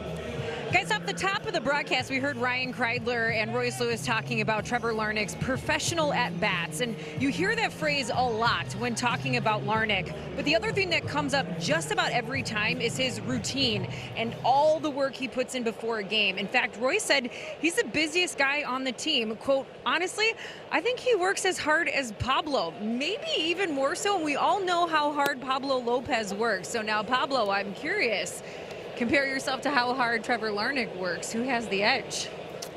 I know it's different, but I don't like praising myself too much, but one of my goals for next year, when I'm able to give a, talk to the media and I go back, coming back from my injury, I want to say I'm sure a lot of people worked hard the last year, but not a single person worked harder than I did. I'm making that my priority. I'm making sure that I'm taking the time with each of my repetitions, my sets, my workouts. So Trevor Larnach works harder than any other batter, but overall, I'm making it my mission to make sure that it's a fact next year that no one worked harder than I did the last 12 months. That was always where confidence came from for me. I always felt like the harder I worked, the more confident I felt out there on the baseball field. And that's 90% of the battle when you're out there on the field. Is that how you feel about working like that, away from the field? That's how I feel. The more confident I feel comes from preparation, and also the more I work, the more I prepare. If things don't go right, if things don't go my way, it has nothing to do with my identity as a person. It has nothing to do with my work. If I work as hard as I could and I didn't pitch the greatest, they beat me or something else happened. I didn't get beat because I didn't work hard enough. So it helps me sleep at night that if I lose, if I don't do a great job on the mound pitching that day, it's not because I didn't work hard enough. So it brings a lot of peace to my mindset. Jacob Wilson almost a chance to make a great play, then just lost the ball. That's going to be a hit as Wilson with a sliding play on the grass on the right side of the diamond. So Larnach has a 2-out knock, and this inning continues now for Byron Buxton. Yeah, right after we showed it 103 straight, but realistically, that's a tough play. That is not a play that most guys are going to make. You can't possibly give that an error. That's got to be a knock. Trevor Larnach certainly deserved it on that one. It is a base hit. Twins have their 4th hit. Byron Buxton 0 for 2. A second look at Barnett.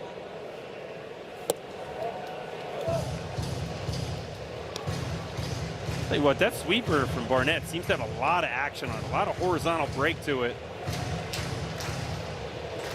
I think that one right there had 17 inches of horizontal movement. Anything over 15, I would say it's like a very gross movement pitch, as we call it. Yep. Sonny Gray a few years ago told me he thought the honey hole for a sweeper was around 82 to 84 miles an hour, and then getting around 14 to 15 in terms of break. Do those numbers still play today? I would say that's a good number. I would say once you start getting in too much horizontal movement, it becomes harder to command. It becomes harder to control. You're putting yourself in a situation where the batter might recognize it early, because when they're getting that much movement, they have what we call a hump. So like pitches that, like they hop out of your hand, they have a hump, they're easier to identify. So you want to throw the ones that they come just like a fastball, they look just like a fastball. And the sweet spot for a sweeper, I found out in the last 4 or 5 years that I've been throwing one, for me, it's anywhere between those 12, 14, 15 max.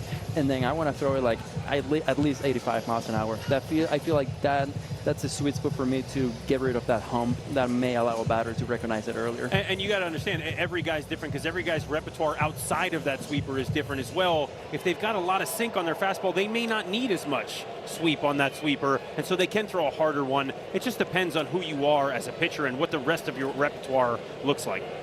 Absolutely. 1-2 to Byron. In the air to center field. Bolte back, still going with the play on the warning track. Just under 100 off the bat for Buxton. And the Twins lead 1.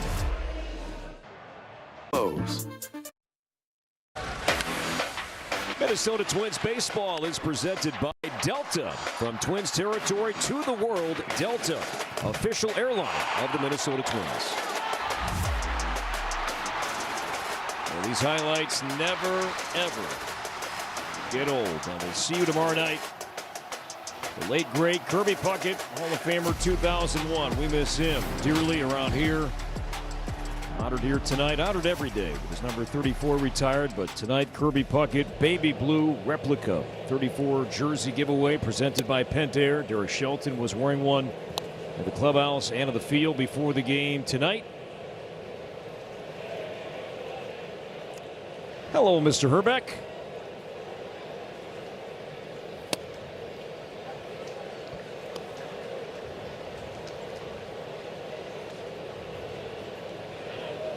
There's a guy that resembles Kent Herbeck a bit. Nick Kurtz. Off the foot. 1-2. Tell you what, the pace that Nick Kurtz is on early in his career, it's really impressive. This young man came into the league on fire last year, and although he got off to a slow start this year, it doesn't look like it because you see those stats right there in front of you. He did get off to a slow start this year, but he has found himself. Obviously coming off the IL right now. Don't know how in the groove or in the zone he is right now per se, but I mean, I guess you could say it's as good as a time as any to face him because maybe he's a little rusty, but goodness, this guy can hit. 2-2 from Rogers. Launch to right, get foul, and thankfully it will. A sweeper that was up.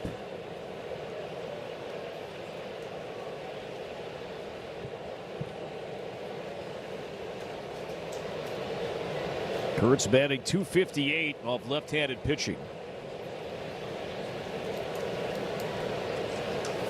Came right back off speed, stayed inside, and Kurtz strikes out for the 3rd time tonight. I don't think that was an intentional up and in slider, but hey, sometimes those work. It just didn't have the break that Kurtz was expecting. Thought that thing would break over the plate a little more, and you could see him a little bit confused after that backed up and tied him up a little bit. Grounded back to Rogers, knocks it down, trying to recover, finds the ball, throws, and in time. Well, again, pitchers are the best athletes on the field. Mr. Lopez, are they not? We indeed are, and good to see the older gentleman Rogers stay with the play and get the out right there. Every out matters, every out counts, so that's how you do it. Stay in control, find the ball, then make a decent throw right here. I'll let you have your moment here, Pablo, but I'm gonna disagree with a little bit of that statement there. Those are unreal defensive play of the game from Taylor Rogers. Well, last time the Rogers went 2 innings in a game this season, it's been a while. You have to go back to early May.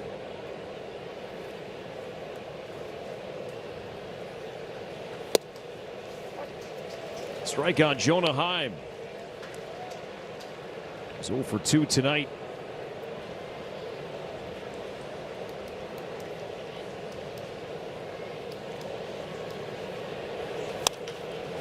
Popped up and playable. Lewis squeezes it, and Taylor Rogers, 2 innings of scoreless relief here tonight.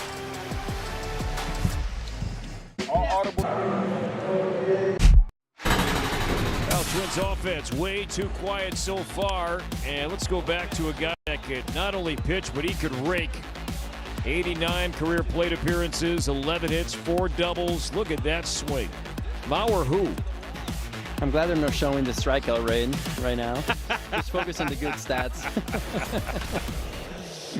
Oh, hey, that is a nice little swing though from the left side, Pablo. I'll tell you what, that I would have known that going into a game. Oh, this guy can swing a little bit. I got to be careful with him. Can't just lay something in there for him. I got to make sure I'm working the edges on this pitcher. Otherwise, some guys would get up and it was just right down the middle. Here we go. But couldn't do that with you.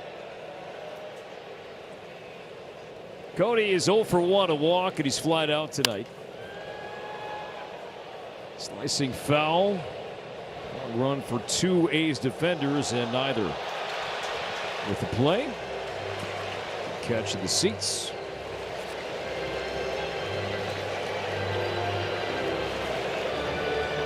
All right.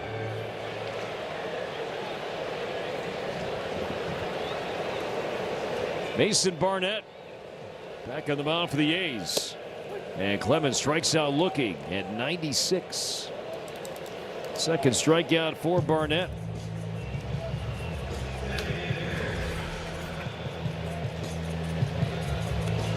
We're talking about missing location, so where Heim was set up and one came back in. Sometimes it works to your advantage. I mean, maybe it's just surprising him with that fastball when with 2 strikes he's looking for something off speed, that big sweeper, and you surprise him with that 96 on any corner, wherever it may be. We only know it's a miss because we can see it, but the batter doesn't know if they're trying to go away or go inside. So you can take that into like your memory bank and go in the next at bat, and you can go like, like I was trying to go away, but I got him with a fastball inside. Like maybe he's not looking for that, so I can take that into my next at bat. So I had a pitching coach tell me like, hey, like when you go somewhere you don't execute, the batter still doesn't know you were trying to go to that spot. So that spot's still wide open. So it's always just to keep that in mind. Like if I try to go down and away, I miss up and in, down and away still open because I didn't execute it. The batter still has not seen that pitch like where I'm trying to throw it. We would have worked really well together, Pablo. You have a good mind, and not every pitcher does, but that's refreshing to hear because not every pitcher sees what you would like them to see from their vantage point as a catcher, or they just maybe don't take notice of it. It's, as you get through your career, you find that the guys who are around a long time and are doing it at a high level, those are the guys that are noticing those little things like that. Good count for Bell, 3-1. And that's outside ball 4. The Twins last night, despite losing 2-0, they drew 7 walks. They have drawn 2 so far tonight. Still looking for their first run. Royce Lewis, a good swing last time up, lined out to center. As he will bat for the 3rd time tonight.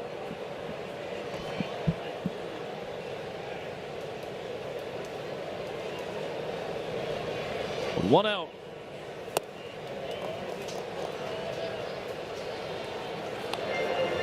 Do we call homers up here? You can. I'm calling a homer. Okay. And I'm not even going to go shy with it. I'm going to go second deck homer. Second deck. Yeah. Home run. I'm going big fly right here.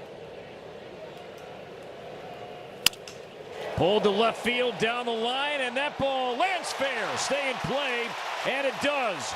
Josh Bell rounding third base. He'll be held. It's a double for Royce Lewis, and the Twins have 2 on with 1 out. I'm going to have to talk to Royce tomorrow about not getting under this ball a little bit more because it would have been a homer, but I'll tell you what, that's a nice piece of hitting right there. Gets a pitch. Looked like a spinner. Yeah, spinner on the inner half.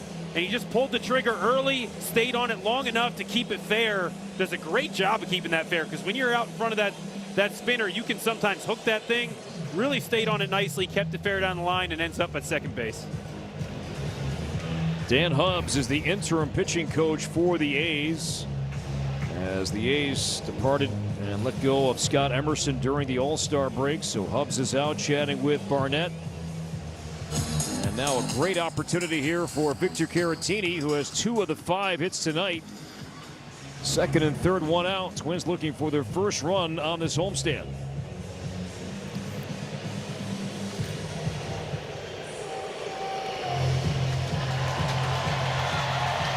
You mentioned Scott Emerson, their old pitching coach. That's a tough one for me because he was my pitching coach. A-ball, double-A ball, triple-A ball, all the way up when I came up with the A's. And definitely someone that I still keep in touch with to this day. Jose Suarez, lefty through last night warming up, and now infield in Caratini. 2 at-bats, 2 singles. Ball 1.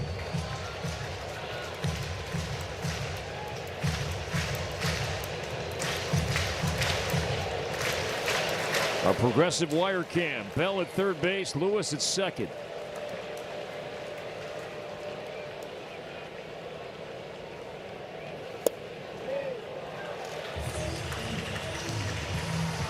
Good take, Pablo 2-0.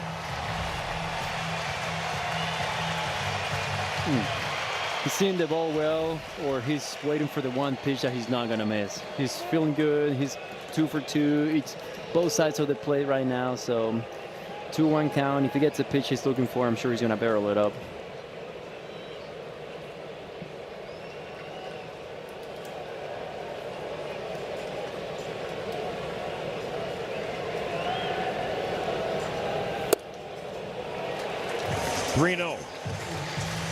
Got to green light him right here. You got to. In this situation, you've been having trouble scoring runs last night, tonight so far. This is your second time with a runner on third and less than 2 outs.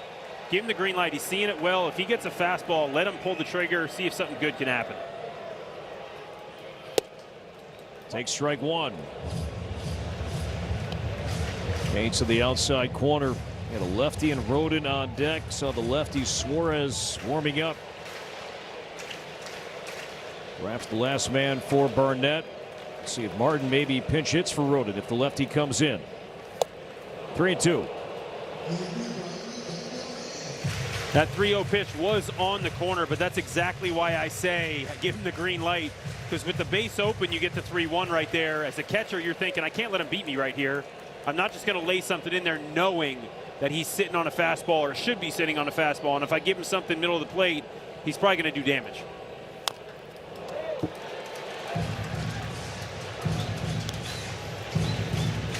Yeah, 3-2 doesn't mean fastball anymore. Does not. It does not. Yeah. I say all the time I am very glad to be where I'm at now and not in that batter's box anymore, because it has gotten really, it was always hard to hit in the big leagues. It has gotten even more difficult over the last couple of years. Popped up, shallow left. Soderstrom. The catch, Bell has to hold.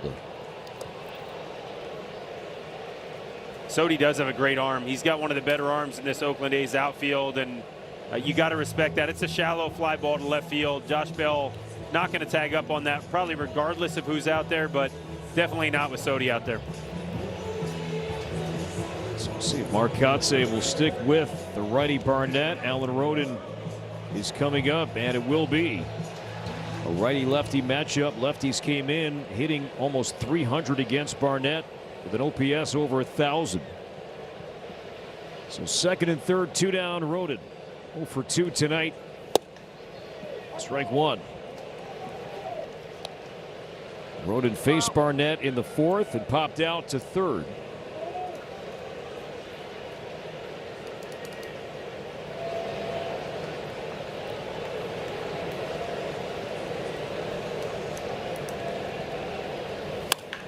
Base hit into right field. Josh Bell scores. Here comes Royce Lewis. A bobble from Butler, and Alan Rodin comes up with a 2-out, 2-run single on the Twins. Lead 2-0.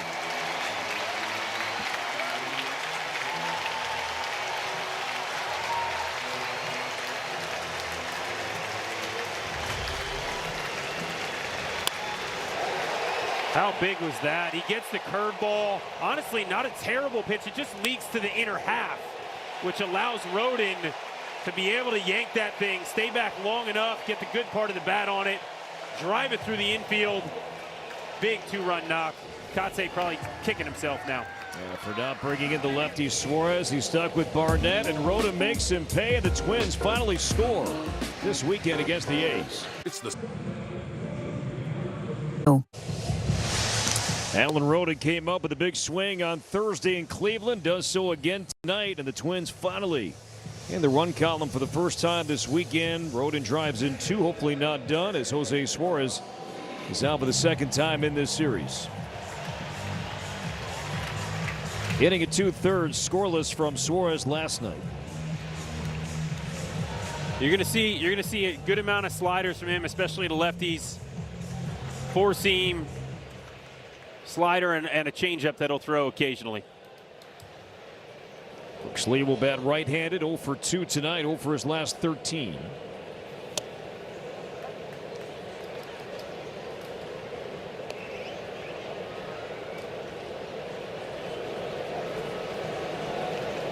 See if we can use that knock and those 2 runs as a way to let the floodgates open here.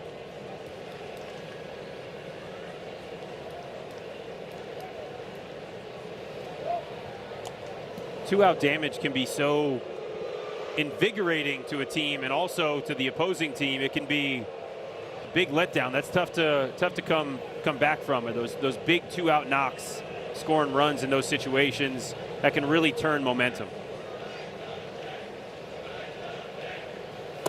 Totally agree, right, Pablo? Because if Rhoden does not come up with that big hit, momentum then would shift back on the A's side. That the Twins had second and third, 1 out, did not score, and that likely will impact their at-bats, right? The following half inning? 100%, and you know the energy goes straight to the bullpen right now. Like Tommy Nance warming up, whoever, like the bullpen, like the bullpen arms are gonna get into the game. They're gonna carry that momentum with them. They're gonna come to the mound and be like, hey, we scored, they don't. And so like it's just the energy shifts so much to like you want to be on the attack. You want to, now that you're ahead, you want to stay ahead. So, and then we're set up in a really good position where we're going to have our top arms for 7, 8, and 9. So that momentum's huge with a 2-out knock by Rhoden right there to put us where we want to be.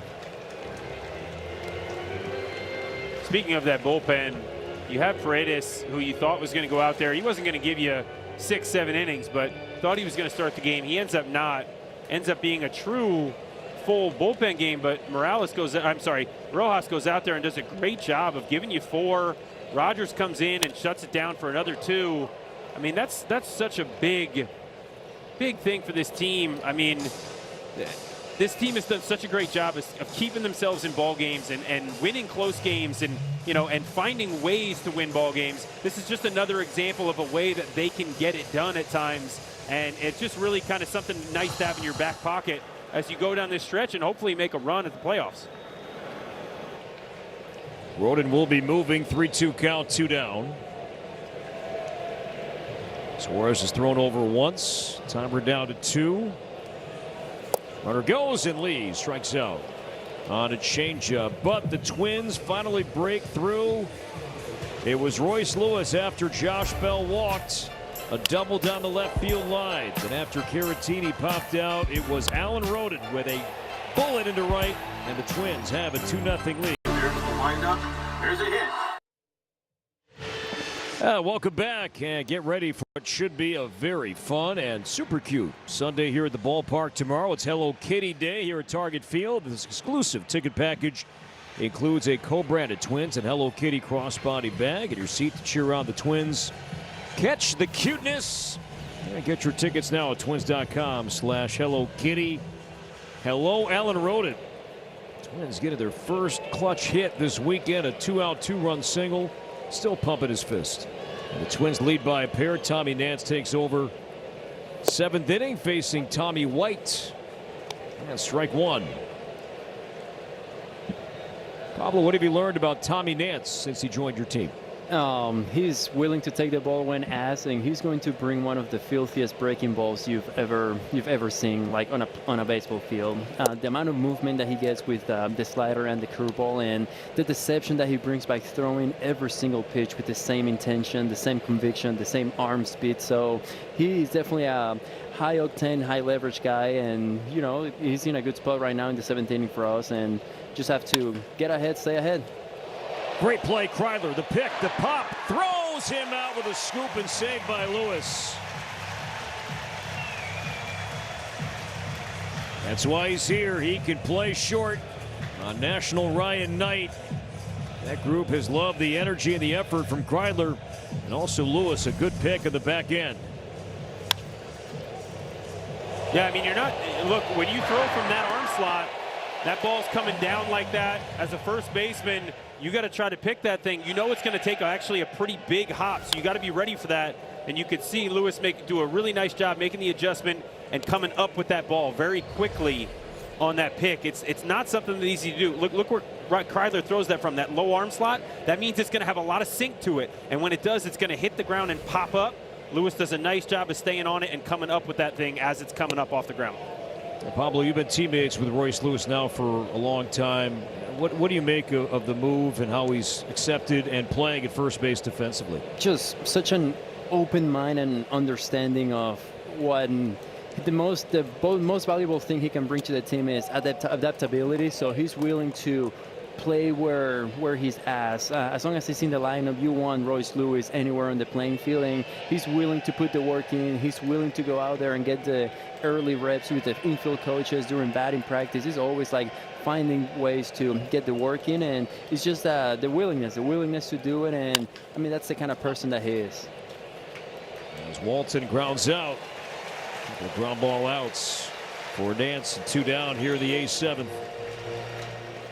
Can I dig into that for a second? Because with this team, I don't know that I've ever seen a team start a season one way with as many position players in certain spots, and then throughout the course of the season see as many adjustments as we've seen that are, I don't want to call them unnatural, but unnatural to those players, positions that they haven't played much or at all in their lives, and they're willing to do it at this level. Tell us a little bit about the clubhouse and that culture that obviously is created to allow guys to feel welcome to do that. I think it speaks a lot. Like, we have a young group. They're hungry, they're eager to just make an impact in any way, shape, or form. And then we get the vote of confidence from Derek Shelton and all the coaches to be like, we want you to be the best version you can be out there. Wherever that can be, you can bring a lot of value to this team. So that just puts the players in a comfortable position to be willing to adapt to a different position, to be willing to adapt a different role. We see it with the bullpen too. Yep. Like 12 different guys getting saves all throughout the year. So it all comes from the coaching staff letting us know, like, everyone's going to help this team win games in different ways. We just need you guys to be available, and then just to give us your best opportunity, your best energy every time you get the opportunity to make an impact. Second double tonight for Jeff McNeil. I'll bring up the tying run at Henry Bolte. Again on another breaking ball, and again he's able to stay on it long enough and hook that thing. That one coming into him allows him to stay on that ball long enough and keep it fair by just staying through it long enough, keeping it fair down the right field line.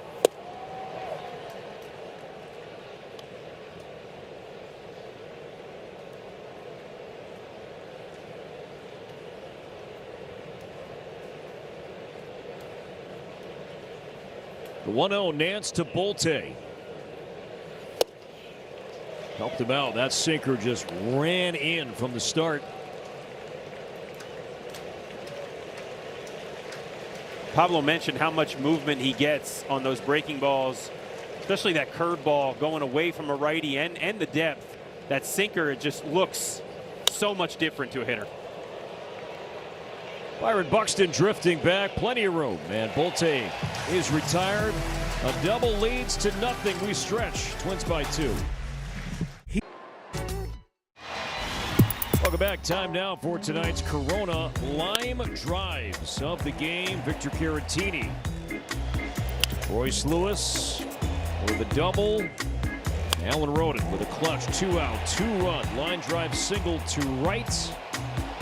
Corona Lime drives here tonight. The Twins have a 2-0 lead.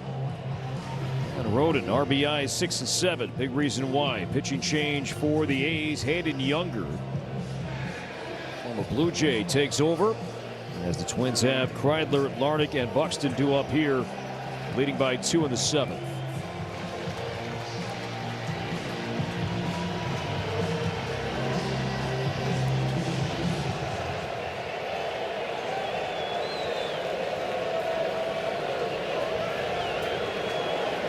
Just the second game for Younger as an A.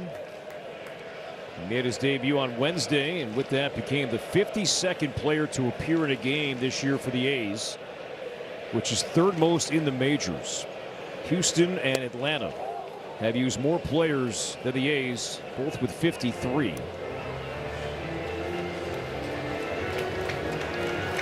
I did get a chance to talk with Mark Kotsay before the game a little bit, and just a little bit about his staff and, you know, his pitching staff. And he did mention it's been hard. They've had a lot of injuries and some underperformance. Deep but playable, and Bolte retires Kreidler, so 1 down. From Twins territory to the world, Delta, official airline of the Minnesota Twins.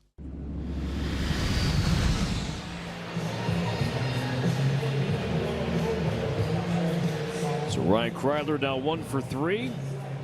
Andrew Morris, the rookie, has been incredible. He's warming up. A's have 9-1 and 2 due up in the 8th. Ball 1 inside to Larnach.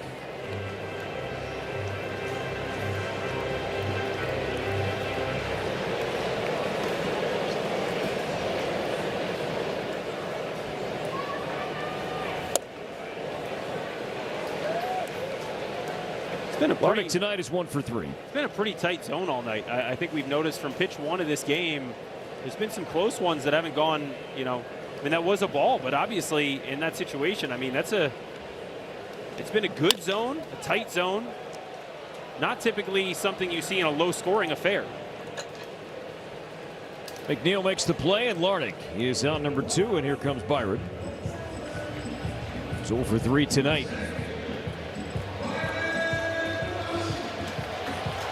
You mentioned your conversation, Anthony, with Mark Kotsay. A's bullpen and ERA over 11 over their last 10 games.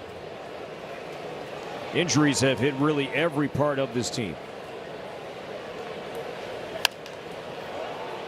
Popped up on the infield, and McNeil making the call and the catch, and Hayden Younger with a 7-pitch 1-2-3 7th inning.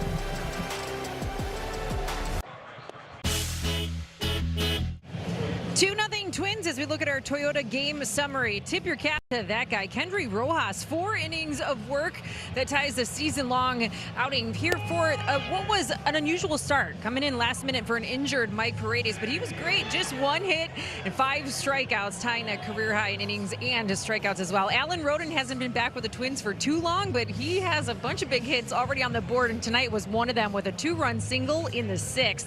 And that single snapped the Twins' offensive drought. It was 14 straight without a tally on the board, but that is now in the history books. Guys, a look to add to it here as this game continues. Audra, thank you. We see Austin Martin now into the game playing left field. Trevor Larnach's night is over.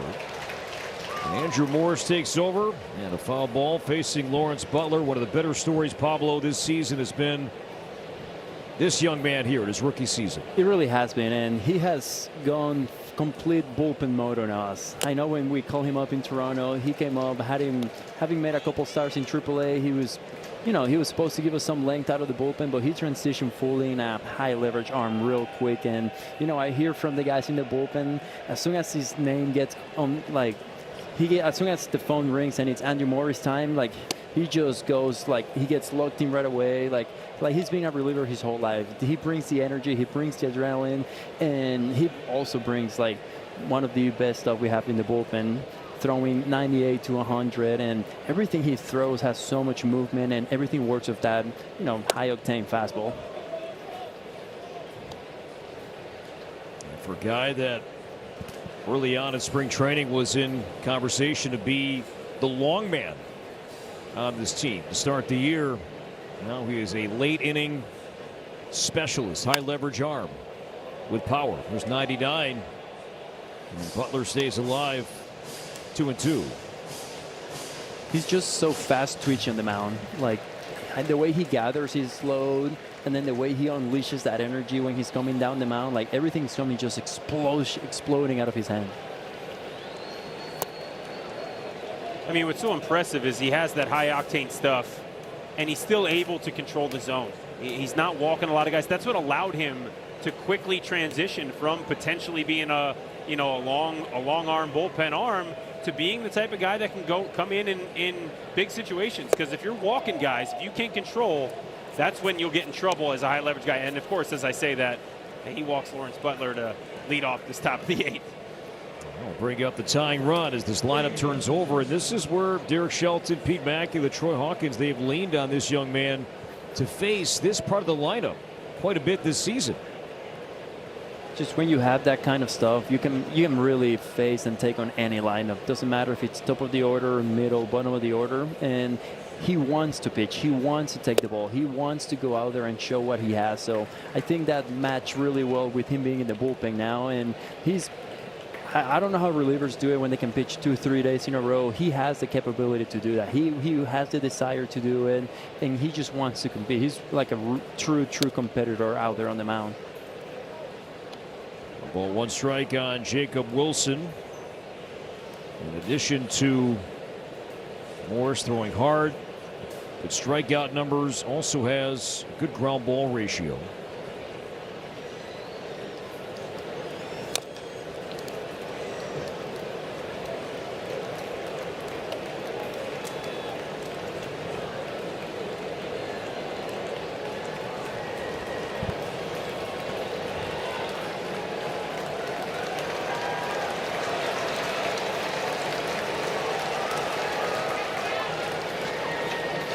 The 1-2.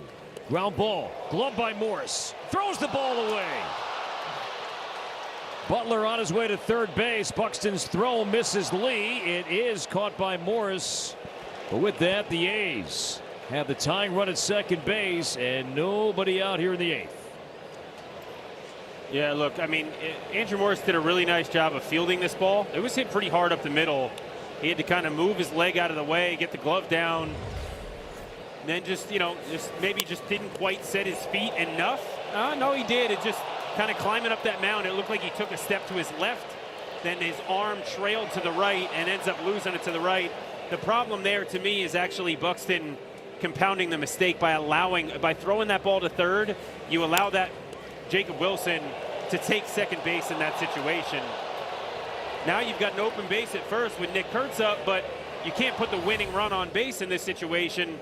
And, if it's still first and third, you might be thinking about trying to force a double play for a guy in Kurtz who doesn't really run that well. I like this mound visit right here by Pete Mackey. This is bringing the RPMs down in a complete different level. Yep. It's one thing to take a mound visit after a long at bat. You end up walking a guy.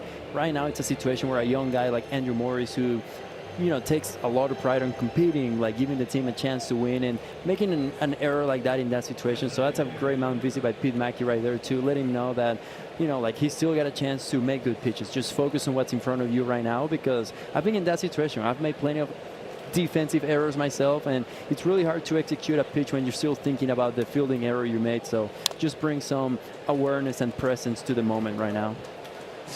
Yeah, I mean, physical errors are a part of the game, and you've got to be able to turn the page quickly as a baseball player, because if you don't, that's when things compound and big innings happen. Expectancy closer to 2 runs. Second and third, nobody out. Kurtz, his 4th at bat tonight, got jammed, and it's 0-2. Kurtz, his first game off the injured list, was out with a injured right thumb. 3 strikeouts.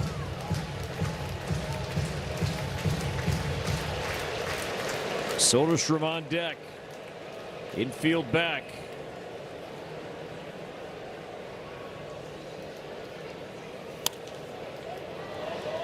It was 101. but he missed on that one down. And I think if you're Caratini, you got to think about that going into this pitch, because he jammed him in with those 2 cutters the first 2 pitches of this at bat. So the idea was either elevate a fastball or maybe go down with something a little bit bigger like a sweeper. There he missed down with that fastball. Good call. Anthony, cutter buried, and Kurtz went after it. 0 for 4, 4 strikeouts, and a big out for Morris. Good confidence booster right there. Yep.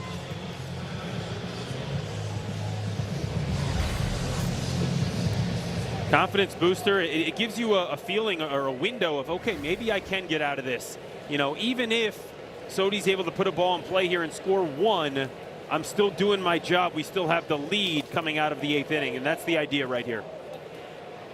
The prior pitch, by the way, that was 101. That is the new fastest pitch of Morris's career.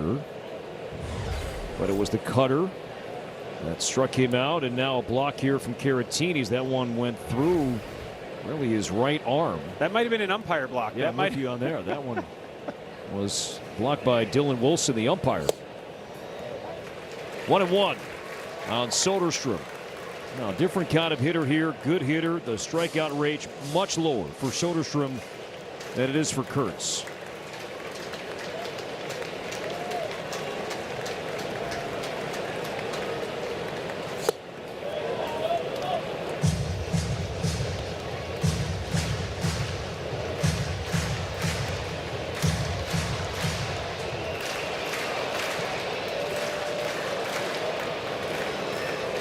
Soderstrom 1 for 3 tonight, tying run at second, and now 3-1.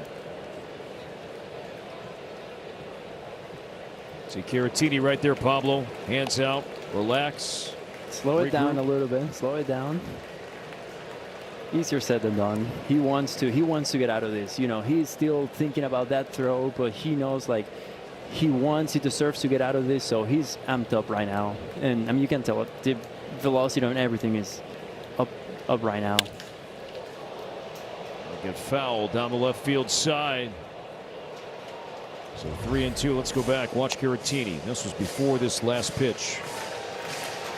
Just awareness, presence. A little bit of a we're okay. We're okay. I still got you. Don't worry. You don't have to overthrow. You have this. You have it in you. Stay within yourself. Good things will happen. 2 on, 1 out, 2-run lead.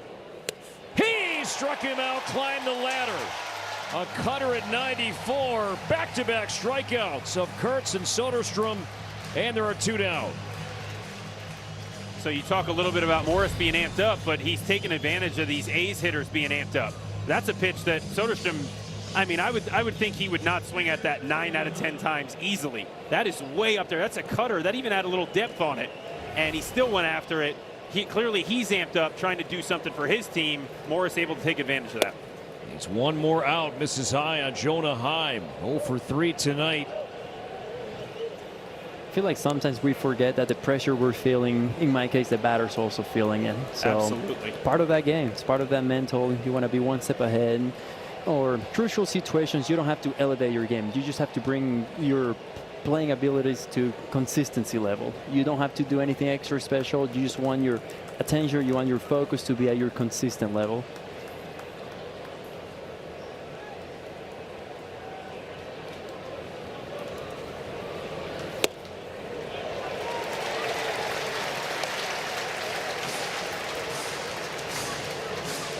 Every day at this level is a new challenge. Morris pitched himself into trouble. And now can he get out of it? 1-2.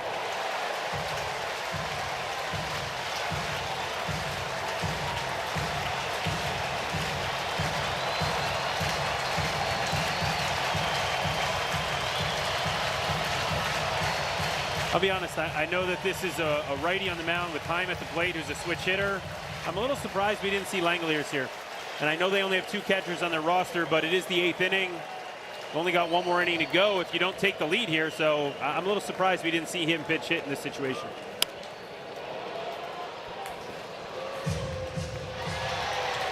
I can't think of an outing this season for Morris where we've seen this many pitches in excess of 100 miles an hour. damped up. It's a big spot, you know. I mean, it's a big situation for the Twins. They're getting a little bit later in this season, and every single one of these games is going to start meaning a little bit more as we go along. Ground ball is short. Kreidler there. Throws him out, and Morris works out of it. The A's at second and third, nobody out, but the rookie buckled down and threw hard. Struck out Kurtz, struck out Soderstrom. Heim grounds out. Twins maintain the lead.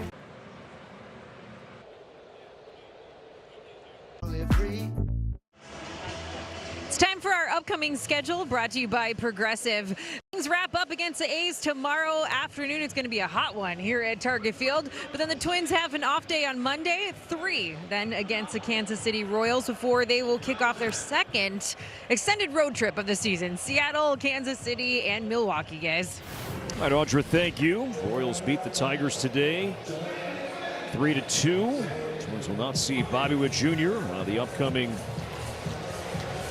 series. He is on the injured list, and Luis Ramirez, assistant pitching coach, recapping that emotional inning from Andrew Morris, but he worked out of it. And the Twins maintain the lead. Luis Medina takes over for the A's. Twins at 3, 4, and 5, hoping to build on a 2-run lead late here tonight. I just want to highlight one more time how important that Pete Mackey visit was right there. That's what you call a good mound visit. It was a 3rd and 2nd emotional situation after a, mistake, an error that 9 out of 10 times you make that throw, but you were still in that moment. You still had a job to do. So good mound visit and great execution by Andrew Morris as well. And the guys, and it happens, you tell me, a few times a year, but the pitchers were out. They did do PFPs earlier today, and so you get that ball that you practice hours before the game. It doesn't go your way. It was that 10th throw. He made 9 good ones during PFP practice, and that was the 10th one that didn't go to the right spot. All right, be honest here. When you hear and maybe find out the day before, hey guys, tomorrow PFPs for a 6:10 game, PFPs at 3 o'clock, are pitchers like, oh, no, or like, okay, sure? It depends. Guys throwing bullpens might be a little thrown off their routine, but the only thing that changes is you want to make sure that you balance your throwing routine. Just in the yard for Soderstrom, up near the wall. So Clemens going oppo, but just a few feet shy of his 19th home run.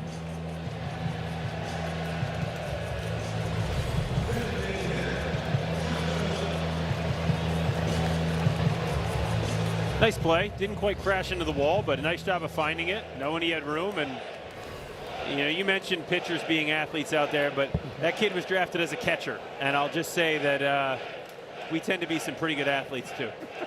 It's a good play. Of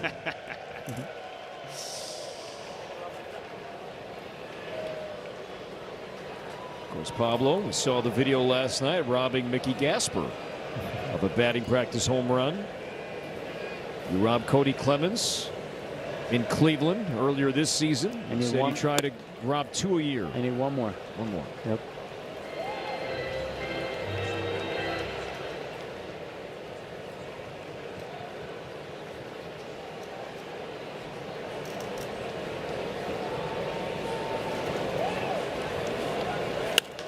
Does Bailey ever have to jump if he's trying to rob a home run? Does he just got to stand at the wall and like make faces and look at you and just say, okay, glove up, no problem? That's all he does. It's unfair. He's just right there on the warning track. He just take a few steps, raises his left arm, and then he catches it. Look out, down the right side off the net. There's not as much athleticism in him when he does it, huh? Just kind of freakish height. Yeah, yeah. I need to bring some athleticism to my robberies. Bell walked and scored back in the Twins' 2-run 6th. 2-2 from Medina.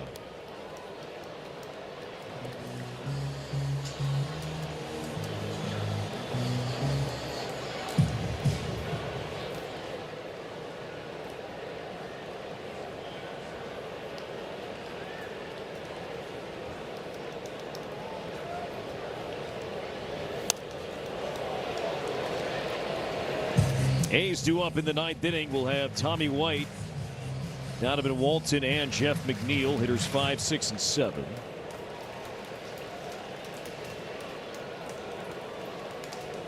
And Yuendrys Gomez. He is warming up.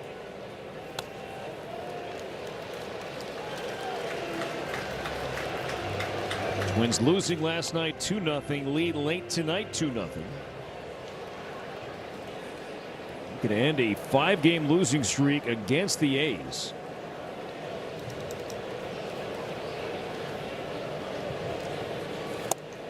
And Bell, Wentz could not hold back and rung up by Chad Whitson at third base.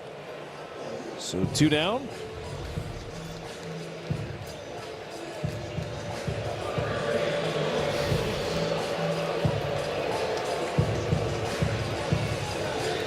So now Royce. 1 for 3. Some good swings out of Lewis tonight.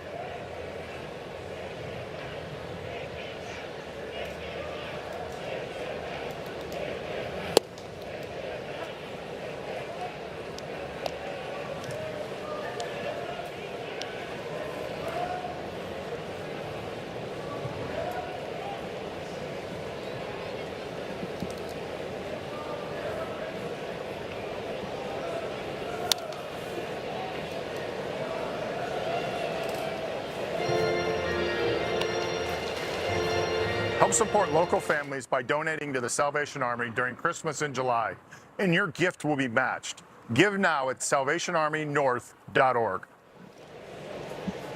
Oh, and to the count on Twins first baseman Royce Lewis. Yeah, he stays alive.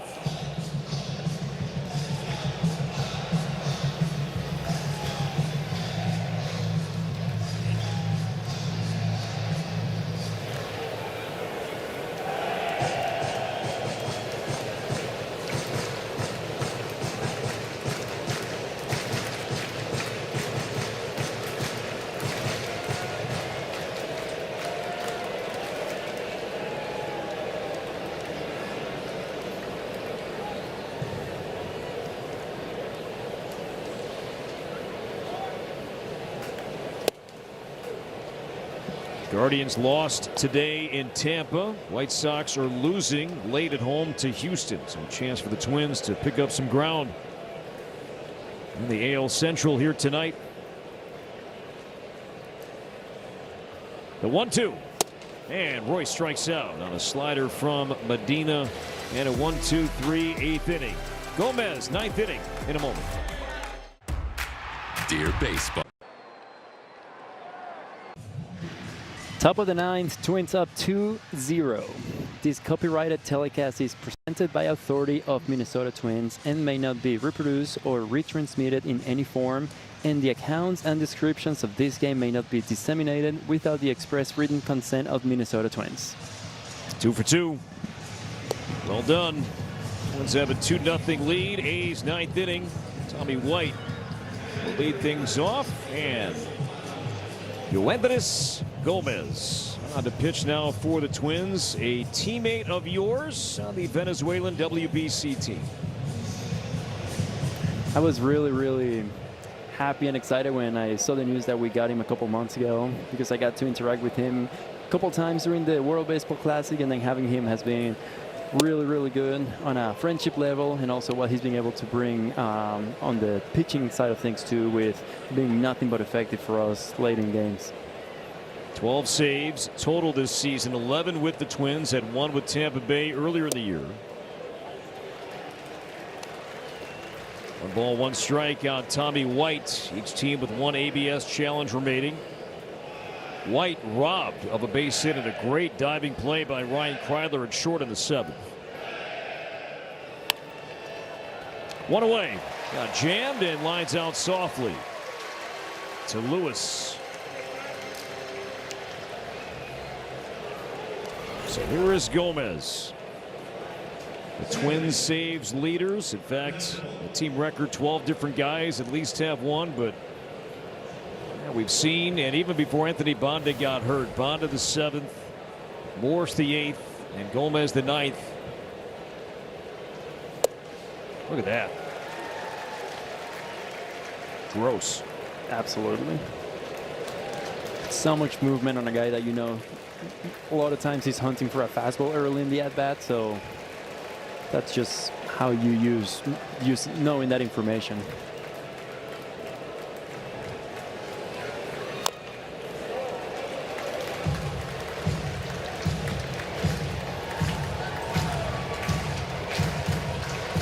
Our Progressive Wire Cam. They're at Target Field tonight.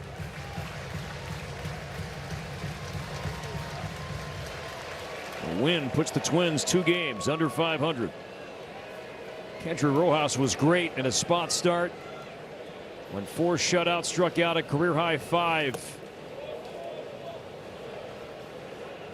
Taylor Rogers, 2 innings scoreless. Tommy Nance, a scoreless 7th. Andrew Morris worked around trouble and traffic, put up a 0 in the 8th, and now Gomez here in the 9th.